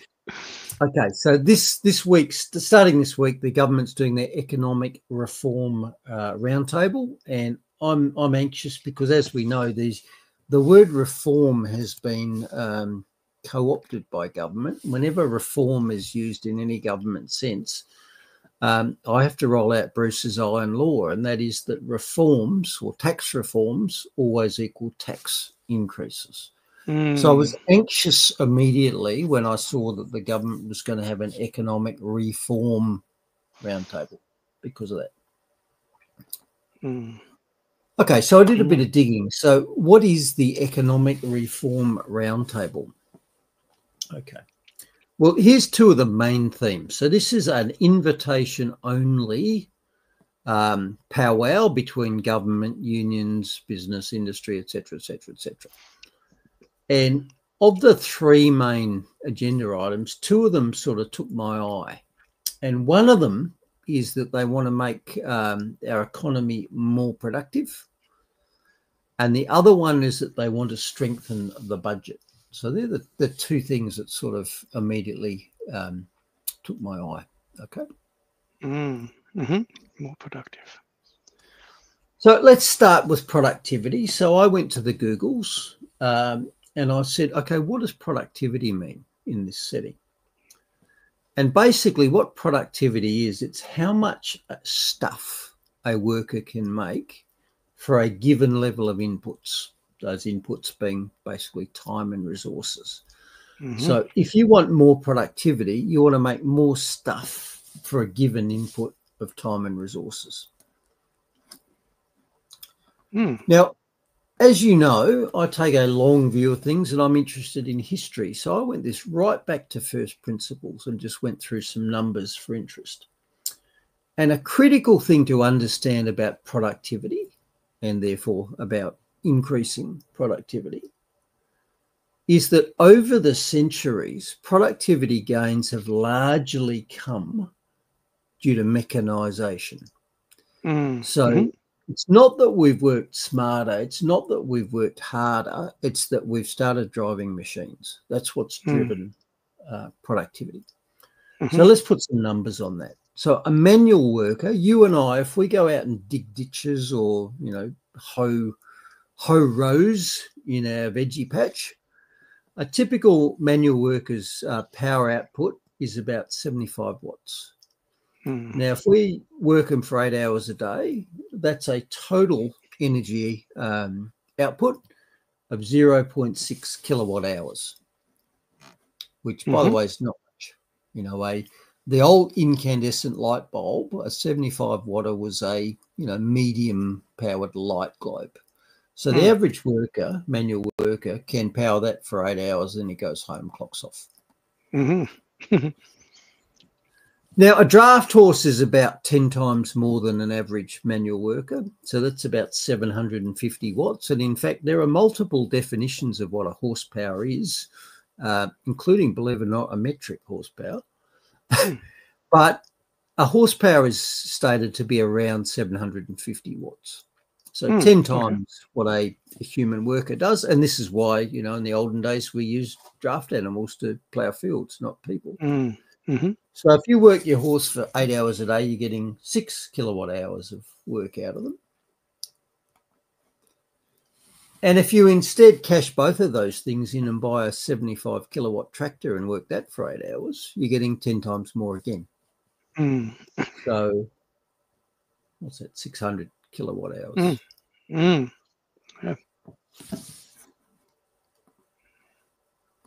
So what I'm illustrating there is that you get more work out of a manual worker by getting someone else to do the work. Get them to operate a machine, whether the machine's a horse or a tractor, doesn't matter. And in fact, most of our main productivity gains over the centuries have come from that, getting our workers to work machines rather than themselves.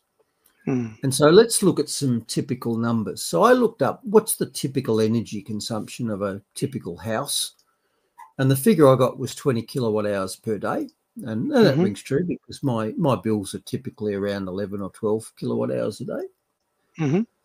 But if we add to that petrol, so let's say they drive their car each day, and even if they only use 5 litres of petrol a day, you know, a bit over the old gallon, so what's that? They might be driving 50, 60, 70 kilometres, depending on the vehicle. The energy contained in that petrol is more than the electricity they use in their house in a day. And in fact, it's more than double. So if we say a typical house consuming 20 kilowatt hours a day, plus they drive their car, consume 5 litres a day, they're basically consuming, in this typical house, 75 kilowatt hours a day. 65, yeah. So what does that equal in human equivalents? Well, that's equal to us having 108 servants working for us 8 hours a day and producing 75 watts. And this is why modern people's lives are richer and more comfortable. It's because effectively we have an enormous staff working for us every day in the form of electricity and liquid fuels. An enormous staff, more than 100. And of course, that's just at home. What about when you go to work? You know, if you go and work in a factory or if you go work driving a vehicle, whatever, you're going to be using more. But just our home energy consumption is equivalent of having an enormous staff working for us. That's why our lives are comfortable. Yep. Okay. Now, as a result of this, and hat tip to Christopher Martinson from Peak Prosperity, he's made the observation that your economy is basically energy, whether it's electricity or liquid fuels, doesn't matter. If you want more productivity in your economy, you've got to put more energy into it, because that energy gets converted into products. And there's virtually a straight line correlation between that. And the important thing here is that there are no low energy countries that are high productivity. So going back to Chalmers' view, which is we need more productivity, well, that means we need to put more energy into our productivity. There's no other way, because productivity and energy are the same thing. And if you want to read more about that, have a look at Christopher Martinson's crash course, which is excellent, not only the book, but the stuff on his website. And as I've said before, this is the only website that I pay for. So this, if I had to choose one economics commentator to look at, economics, politics, COVID, you name it, this is the one I choose. And what I've just told you comes from that. So there's a direct line between energy and productivity. If you want more productivity in your economy, you've got to put more energy into it. End of story. There are no exceptions to that. Okay. Yeah. No, very good analyst, and he's got probably quite a few people working for him now behind the scenes with research and that. But he's definitely done a lot, because he touches on quite a few topics. I know we touched on you were going to him a lot through the JFK attempt, and the Trump attempt, and all that. So he's definitely pretty on the board. Magnificent, and I want to give him credit for a source there. Okay, but here's the problem. So Jim Chalmers, our treasurer, wants to look at more productivity in the Australian economy. And I've just shown you that energy is the economy. And the problem with that is that we are presently destroying our energy system. So we took our previous, not safe and effective, but cheap and reliable energy system, and we've blown it up. We've blown it up. And we are replacing it not with cheap and reliable, we're replacing it with expensive and unreliable. So we're kicking the stool out from under us for the only thing that matters about productivity. If we want more productivity, we've got to have cheap and reliable energy, and we are deliberately destroying it. So we can't have more productivity. End of story. I don't care what schemes you come up with, they won't work because of the basic physics that I've just shown you. And sadly, there's no light at the end of the renewable energy tunnel, because this is a story from Victoria, but it could well be from the Feds or anywhere in Australia. So what they're telling us is that they're going to double down on their renewable energy push, irrespective of cost. Irrespective of cost, they're going to go and do this. And I've just shown you that energy is the key thing for productivity. And if you double the cost of your energy, you double the cost of your productivity. You can't get more productive if you've just doubled your energy cost. You're going to get less. Okay, so what does that mean? Well, that means that part one, or the first sort of key point that the Energy Reform Roundtable is meant to address, which is making the economy more productive, can't work. Dead in the water. Cannot possibly work, because we've destroyed our cheap and reliable energy system, which is the key input. So unfortunately, let's cross off productivity, because by definition, it's not possible. It's got to be declining already, and it's just going to get worse. So that leaves us with strengthening the budget, and I've left building resilience out, and I noticed one of the commentators picked up on that. Let's skip over that for the moment. But we can't have more productivity. Okay, what about strengthening the budget? Well, what does strengthening the budget mean in government speak? It means more taxes. That's how you strengthen the budget. If you're a government, you tax people more. Because there's only two things you can do. You know, if your household budget is struggling, there's two things you can do. You can earn more or you can spend less. That's it. Yep. Now, it's the same for governments. They don't earn anything. Their earnings come from taxpayers. So they can either get more tax or they can spend less. And a long period of history has said that governments are not capable of spending less. Governments are addicted to taxation and spending, and there's nothing they do that changes that. Yep. And in fact, in my lifetime, government spending has doubled. And that's a real figure because that's as a percentage of GDP. As a percentage of the entire value of the economy in Australia, government spending has doubled in my lifetime. Yep. So any suggestion that strengthening the budget is going to come from cutting government spending is not going to happen. They're not capable of doing that. Yep. So the only way they can strengthen the budget is to increase taxes. And they have a strong history.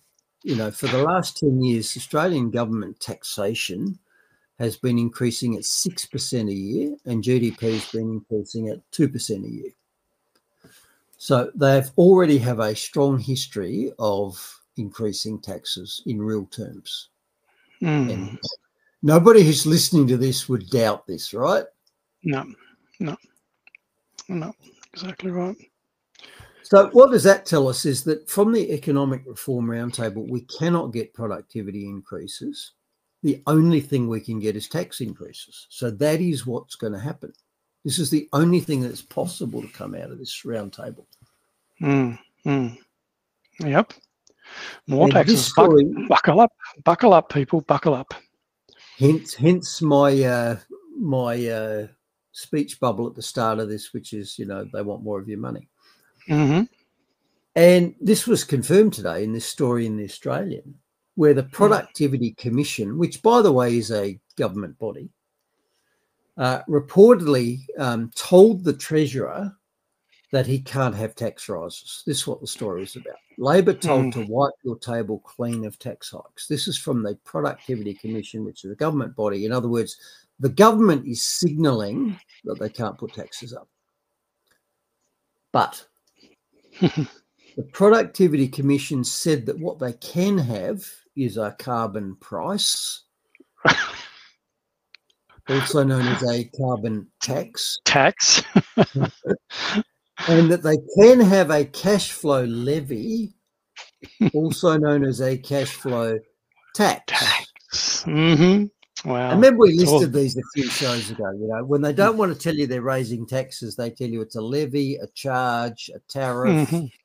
We'll add in here a price. Okay. Yep. So I'm going out here and saying, predicting that the only thing that's going to come out of this economic reform roundtable is tax increases. That's the only thing that can come out of it. Yep. So I'm afraid that Bruce's iron law appears to hold. And so I've crossed the word tax out here because we're not allowed to talk about tax.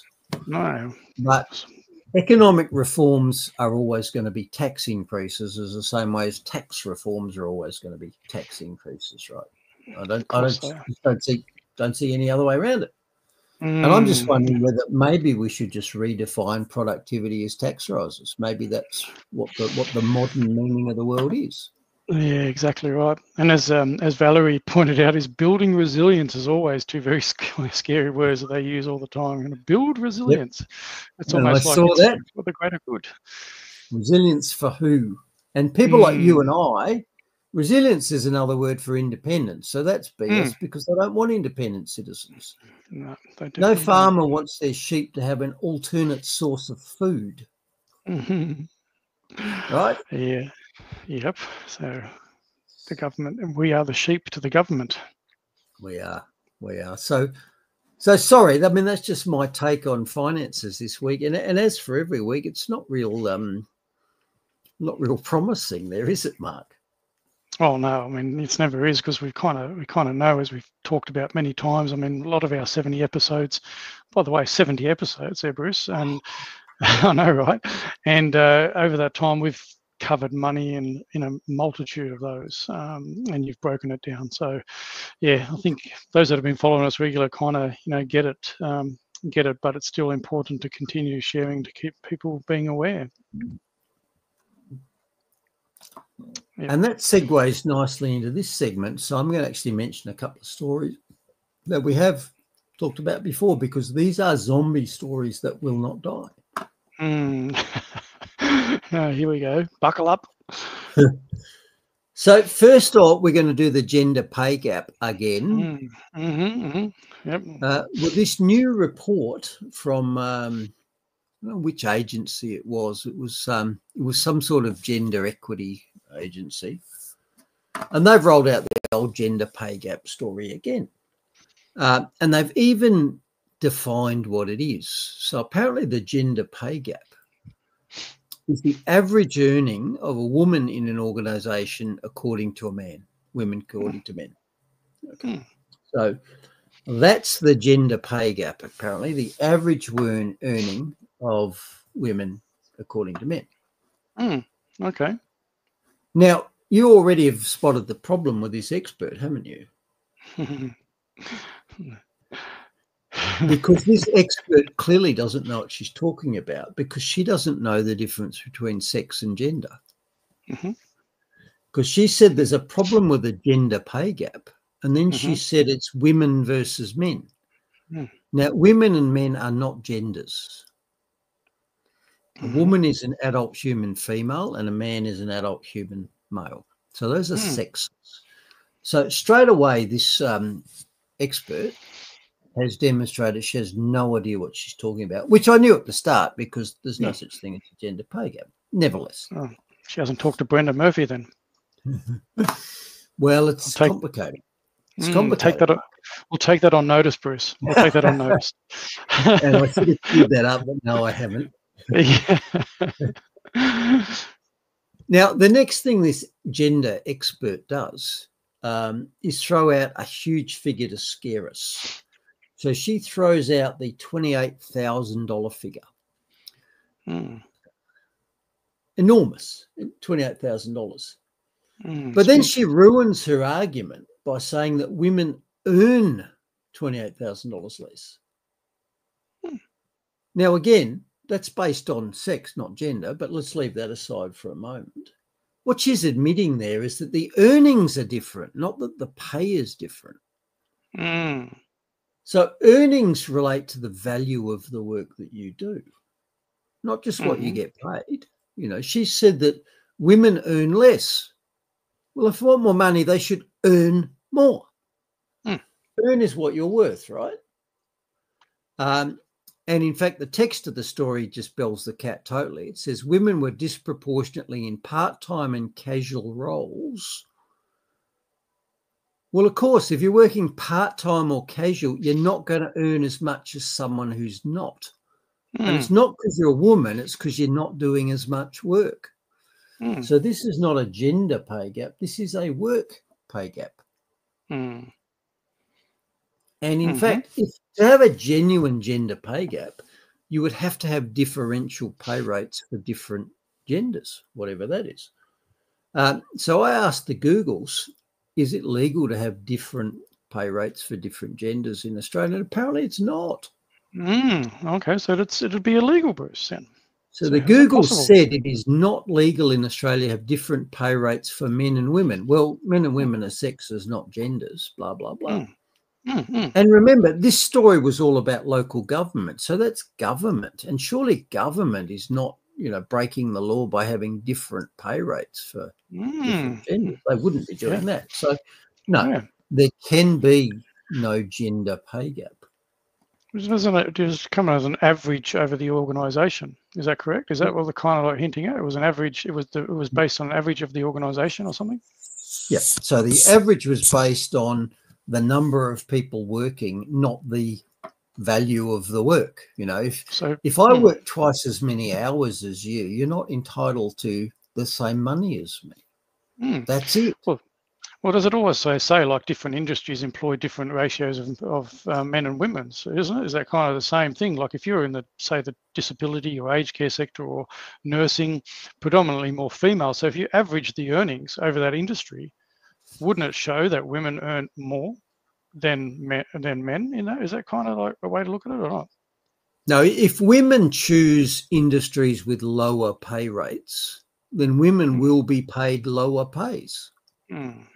So if women choose to go into working in nursing homes or primary school teachers, and they do, and those industries pay less than men who go and work on oil rigs where they might die, the gender pay gap is created by the difference in the work, not the difference in the gender.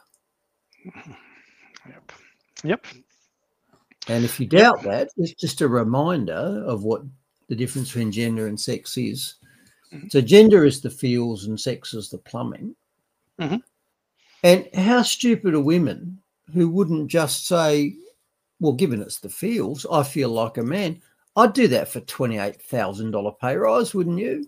If it's really that simple, isn't that what you'd do? As Gail points out. Oh, Gail, beautifully. She did point it out earlier too. She gazumped you, Bruce. She gazumped you. I did have it up there before, so yeah. There's a sting in that tail, isn't there, for our transgender, can I say brethren, or is that not allowed? No, I don't know. Would they be sisterin? And I don't know if you've noticed this, Mark, but almost all of these gender equity advocates seem to be of a certain, dare I say it, gender. Have you noticed that? Yep. So it seems like the gender equity people are all gender skewed.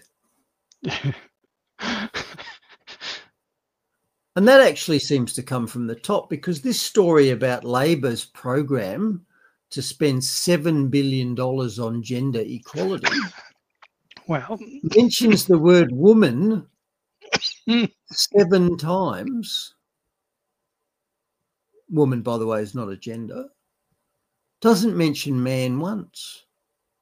So I don't think there's even equality in the messaging, let alone in the output. So why is that?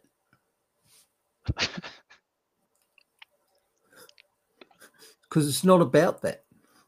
No, they're going to take it on notice. Yeah, well, it's complicated. It's complicated. It's complicated, Bruce. Okay, so that was story number 1 of the stories that will not die, and yet again debunking the gender pay gap. There is no gender pay gap. There's a work pay gap, and if you work a job that pays less, you'll get paid less. It doesn't matter what your gender is.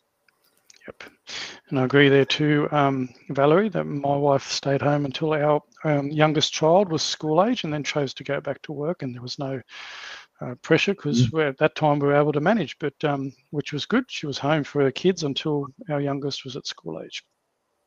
Yeah, and call me old-fashioned, but I think mothering is a very important role, and outsourcing mothering your kids so as the mother can go to work seems counterproductive to me. What job is more important than that? Yep. Oh, yeah, outsource it. All right, it's bad here's enough that we're outsourcing it to indoctrination places like schools. So, but anyway, that's the very point. So when governments put the government burden up to the point where both of the parents need to work, they get a double whammy there, because they get to tax 2 people and they get to take possession of your children and indoctrinate them from an early age. So it's a win-win for government. Yep. And as I said, the price of government has doubled in my lifetime, which means the average family's gone from 1 wage earner to 2. The maths is pretty simple, right? Yep, absolutely. It all works into their hands, that's for sure. Government doesn't mind that. That's what they want. The feature, not a bug, I think is the term. Yes, it's a feature. Indeed. All right, so here's the second story that will not die, because it just keeps coming back, and that's from Sally McManus, who's the ACTU secretary, so large Australian union. And she's rolled out the rich just have to pay their fair share story again. Mm-hmm. Now, that's just proof that Sally doesn't watch the show, because if Sally McManus, head of the ACTU, watched the show, she would know that the rich are already paying their fair share. So what she's asking for is a reduction on tax on the rich. Reference this graph, which shows that the top 1% of wage earners pay 18% of income tax, and the top 5% pay 35%. So I agree with you, Sally McManus. I think the rich should pay their fair share, but are you aware that means a reduction? Are you aware of it? Yeah, no, she'd probably be aware, mate. She's probably aware, but it doesn't fit the narrative. Now, good old Sally McManus we should know of, because Sally McManus is going to be going to the Treasurer's Economic Reform Roundtable, because she's an invitee, don't you know? And she's showing how smart she is in economic terms, because she thinks we can increase productivity by giving our workers every Friday off. Yes. So she wants to go from a 5-day work week to a 4-day work week for the same money. Okay, so that doesn't increase productivity. That increases profitability for your worker. But that's Sally McManus, who also thinks that the rich aren't paying their fair share and might get a surprise if they actually did. Yeah, or even just decide they want to leave the country. Oh dear. Oh dear. Oh dear. We have robots and AI to take over, Bruce. And they pick up the slack on the 5th day, or we only work 4. Yep, while we all sit in our basements and do pottery or other sort of self-realization. Yeah. Oh dear. Oh dear. Pro tip, Sally: if your workers can be replaced for one of their 5 days, you might find they get replaced for all of their 5 days by AI. Yeah, exactly. You might just want to think about that. Yeah. Yes. All right. We look like we might get in about 2 hours rather than 2.5. Is it really? Have we really been on air for 2 hours? Gosh. Yeah, it feels longer, doesn't it? No, it feels less, and that's even without a musket, as you know. There are. Wonder how long it'll be before I get over the musket shock and sort of get back into normal programming there. But Haley's going, she's in trouble. How late that is? Like, we're at the end of the show, Hales. What's going on? What's going on there? She's later than Carla. Come on, what's going on there? Oh my God, have you just arrived? She didn't use her horsepower today, Bruce. I don't know. She must have used her own power. For those who don't know, that's my wonderful daughter, who spent most of the time while I was in jail driving to and from Canberra and sleeping in truck stops with a machete in her sleeping bag. Having said that, you're dead to me if you missed the show, Heather. Oh, ouch. And just reminiscing, of course, you turned up in Camp Epic in Canberra. What was it, 2.5 years ago? And we actually did an interview from the camp a couple of times, if I remember. Yeah, I had to come back and I interviewed you because I only did the sort of overnight. I did the drive from Adelaide over, did the night and day, and to be honest, I felt like absolute. I was trashed on the way home, and obviously a lot of people had some adverse feelings from that day for some reason, and headaches and lots of other stuff for reasons. But yeah, and then obviously everything happened with you, and then we did some interviews after all that. Yeah. It's all about me then. All right. Yeah, I get it. Of course it was. It was about you. You were the outlaw, remember? You were the outlaw. Enemy of the state. Mm-hmm. All right. Anyway, we're on the D'Artagnan. I like that. D'Artagnan, the newest musketeer. I like that. Yes, that's musketeer. By the way, the cats are locked out at the moment because they do get a bit intrusive, and the horses were fed beforehand for the same reason. Yes, yes, the whinnying. I mean, it does add a nice touch, you know, the whinnying of the horses when we're having the show. But anyway. And as poor old Valerie said there, and I listened today to Paul Oosterhouse's part 1 of the 4-part "What Have They Done to Our Fertility" thing, where the psychologist was talking and saying, okay, why are most people still not aware of what went on during COVID? And there's 2 reasons. One is because they're simply not getting the information. So the algorithms that keep us off air keep us off their feeds. So, you know, when Michael Gray Griffith was in hospital after his heart scare, most of the staff they interacted with were, you know, professional and caring, but they had no idea of the world that he was from. So there's that.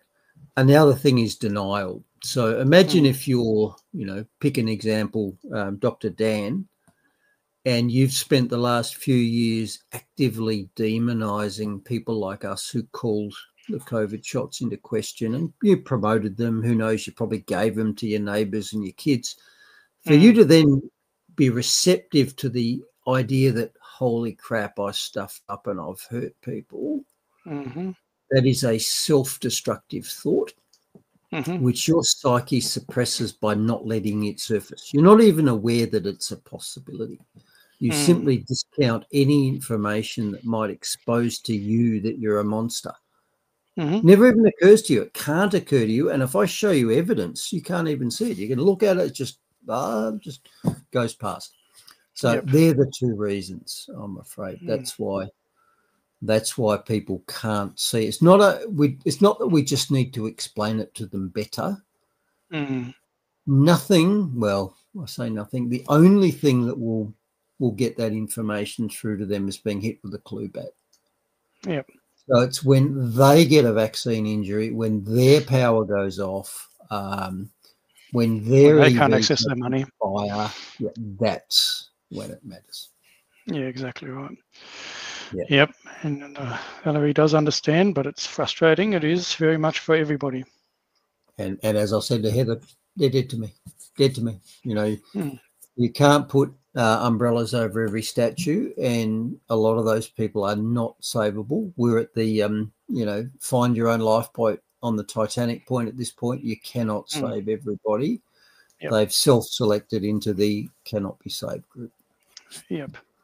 And so no pressure on you, Bruce, before you start your Ursuline bird of ridiculosity. But Carla's saying she's feeling a bit low today, so she wants to finish with a bang, mate. So your Ursuline bird segment needs to be like, it's interesting, but it's not a bang, but I'll slightly segue. So Carla, I live on a little farm here in Western Victoria, and I've got a number of sheep because I don't trust I don't trust commercial food supplies. And I had a lamb born about a week ago, and I thought, wow, that's fantastic. And it was gone in the morning. So the bastard foxes got it overnight. Before you? Bloody hell, rude. Bastards. So I got out my gun and thought, I better just check the sighting on this, and I'm going to do a bit of patrolling at night. And I'm going to ping off a couple of those foxes because they're my enemy. So I was making quite a few loud bangs today as I was sighting the gun in. So that's probably the best I can do at short notice. Having said that, Carla, you were late, so you get no privileges here, right? There you go. You've been told. Right. Let's bring it home with a bang then, shall we? Well, you do that. You hold the fort for a minute. Muslim bird of ridiculosity. And I've only got one story here, but I'm happy to say that in true Pinocchio style, I think that AI has finally achieved self-awareness, because AI has now got to the point where it's being treated like a real human. And I say that because on Monday, Grok was suspended by X/Twitter for wrong speak, and they were out for about 20 minutes, and they came back having apologised. So if you're wondering when AI was going to become indistinguishable from real humans, I think it has. So here's what AI's Grok's sin was. Grok was asked whether the US and Israel were committing genocide in Gaza, and Grok's response is yes, they are, and it referenced it up with a number of references. It said it was substantiated by the ICJ, which I think is the International Court of Justice, UN experts, not that that means anything, Amnesty, not that it means anything, along with other groups. And it cited mass killing, starvation and intent on the Israeli side and complicity via armed support on the US side. So Grok dared mention the disallowed opinion, and don't you and I know what disallowed opinions feel like, Mark? Mm-hmm. Grok expressed the disallowed opinion that the US and Israel's actions in Gaza were criminal and constituted genocide. Now, following that, Grok was suspended by Twitter, just like a real person. Oh, no, right. And after a period of suspension, Grok came back online, having changed its mind. And so here's what it says. After coming back online, Grok significantly moderated its language about Gaza, offering more cautious responses. It said war crimes were likely but not proven genocide and that debate was ongoing. So, yep, you know, we've all wondered when AI was going to reach the singularity. That's just where it knows everything. And I think it's reached the humanity. So Grok is now suffering exactly the same sanctions that real people suffer if it says the wrong thing. Isn't that beautiful? That is beautiful. That is beautiful. The technician's working overtime. The technician's working overtime. I love it. You gotta love it. Now, what's Gail said? Why don't you put your pregnant sheep in a barn rather than shoot the foxes? Yeah, okay. And look, I'm a novice sheep farmer, and I'm not good at it, and I'm still learning. And one of my mentors said exactly that. He said, you need a mothering up barn where you can, you know, put the sheep in where they've, you know, when they've lambed, and it's protected.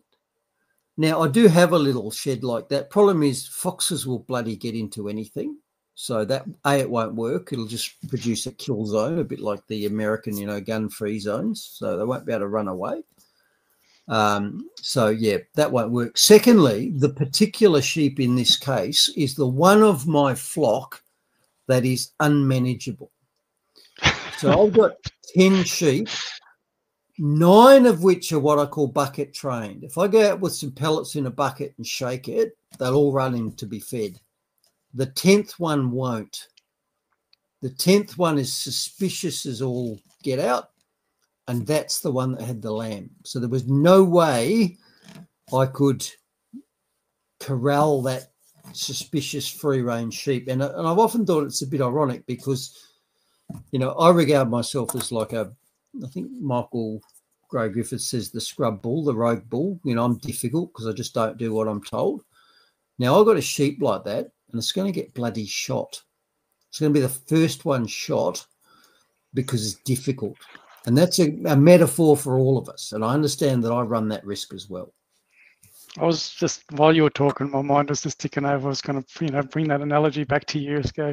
You are that sheep. You are that sheep, Bruce. And yes, g'day to Barry Green, as an old radio station over in WA. And Barry is exactly right, as discussed a little while back. Yes, the Uslan bird, and the ugly bird are the same thing. It's a bird that, when startled, flies in ever-decreasing circles until it disappears up its own exhaust pipe. And in my military, my old military days, in the Air Force there, that was called flying up your own tailpipe. Mm-hmm. So if you had a stupid idea or you were trying to do something stupid that wouldn't work, that was referred to as flying up your own tailpipe. It's exactly the same concept. So well done, Barry. You'd be amongst the 0.01 people in the world who've even heard of this. Yeah, exactly right. And if you want to hear more from Barry, he runs Western Tourist Radio over in WA, Donnybrook. They're over there in WA, and a bit of a legend too, Barry. Good on you. Well, I hope Barry's okay, because the rains that'll never fall apparently have been falling in WA. Well, there you go. Look at everywhere else. What do you know? What do you know? Now, Yes. thank you, everybody. It's been a really good chat, and thanks for everybody that's staying in to the end as well. Like crikeys, even with my intro there, like people are still hanging around, Bruce, which is good to see. And they're always coming for your content, so that's all good to see. I like that one. I like that one. A sheep who's not a sheep. Yes, exactly right. Exactly right.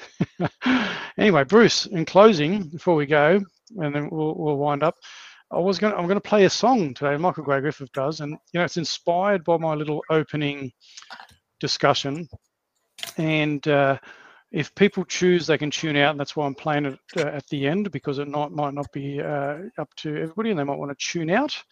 But anyway, it's kind of inspired me. I did put a little thing together. I did as a bit of a tribute for John and Edna Tate, and I've got all the love in the world for John and Edna Tate here in South Australia. They're just amazing octogenarian freedom fighters, and it was because Edna told me that she really loved this particular song by Jack O'Hagan, and it's called God Bless Australia, and Ampol even put it on, paid to have it on. So it was a potential national anthem song to be voted on, and gained traction through corporate sponsorship from Ampol, an Australian petroleum company which funded cinema advertisements and the release of a 45 RPM record.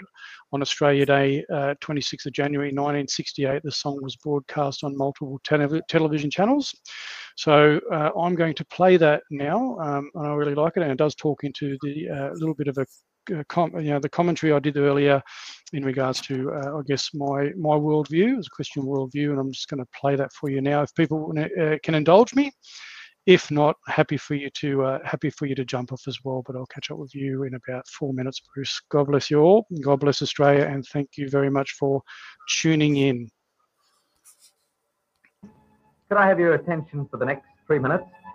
I'd like you to see and hear something which we feel is rather special.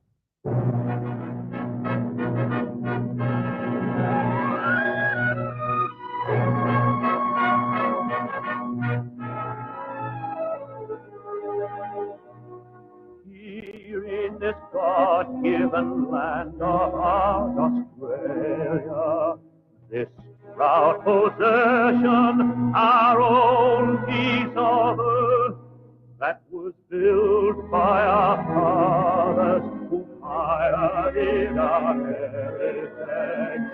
Here in Australia, the land of our birth. God bless Australia, God bless Australia, all of the earth, the strong and the free.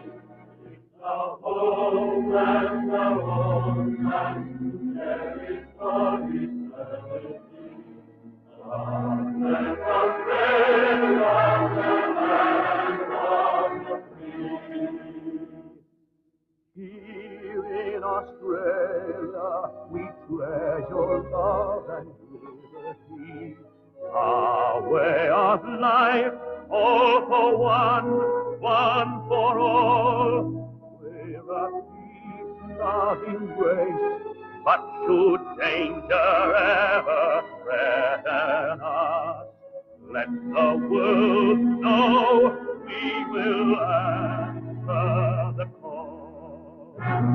God bless Australia, God bless Australia, home of the earth and the strong and the free. It's our homeland, to cherish for eternity. God bless Australia, the land of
So there you go, my brother. I hope that people enjoyed that, and I'd like to just say in that I will stand with every single Australian that values what this country was built on, and that includes the Christian heritage of this nation, and anybody that values and wants to continue fighting for that future. We might be able to see that again for our own children. And good on Ampol at that time, a great Australian company. So much has changed over that time. And Wally, I've seen your comment there. If you want to find it, you can find it on the Jack O'Hagan YouTube channel, which I had as a thing. But I will send you the link. I will send you the link, and yeah, it touches me in very many ways, and that's why I did that. And it really resonates how I feel about John and Edna Tate. They contribute a lot to this nation, just the type of people they are. So. And I can see why, Edna, you would have yourself voted for that to be the national anthem of this nation. Yep. So, yeah. So there you go. Yep. Thank you. Simpler times, safer times, better times, in my opinion. Yeah. Amen. Let's pray we get back to those. But anyway, for now, let's see what the week ahead might bring us, my brother Bruce, and we'll see everybody next week. What do you reckon? Let's do this thing. Let's hope the outro plays better than the intro. See you, everybody. Take care. God bless Australia. To fight again for that already burned, he was driven towards the flames. All the signs are there for all to see, the signs we've lost our way. When we jail our heroes and applaud our villains and turn our hearts away, like a silent choir, too scared to sing the anthem of a braver day, a song our children may never hear, the ballad of Dr Bruce Paix. A song our children may never hear, the ballad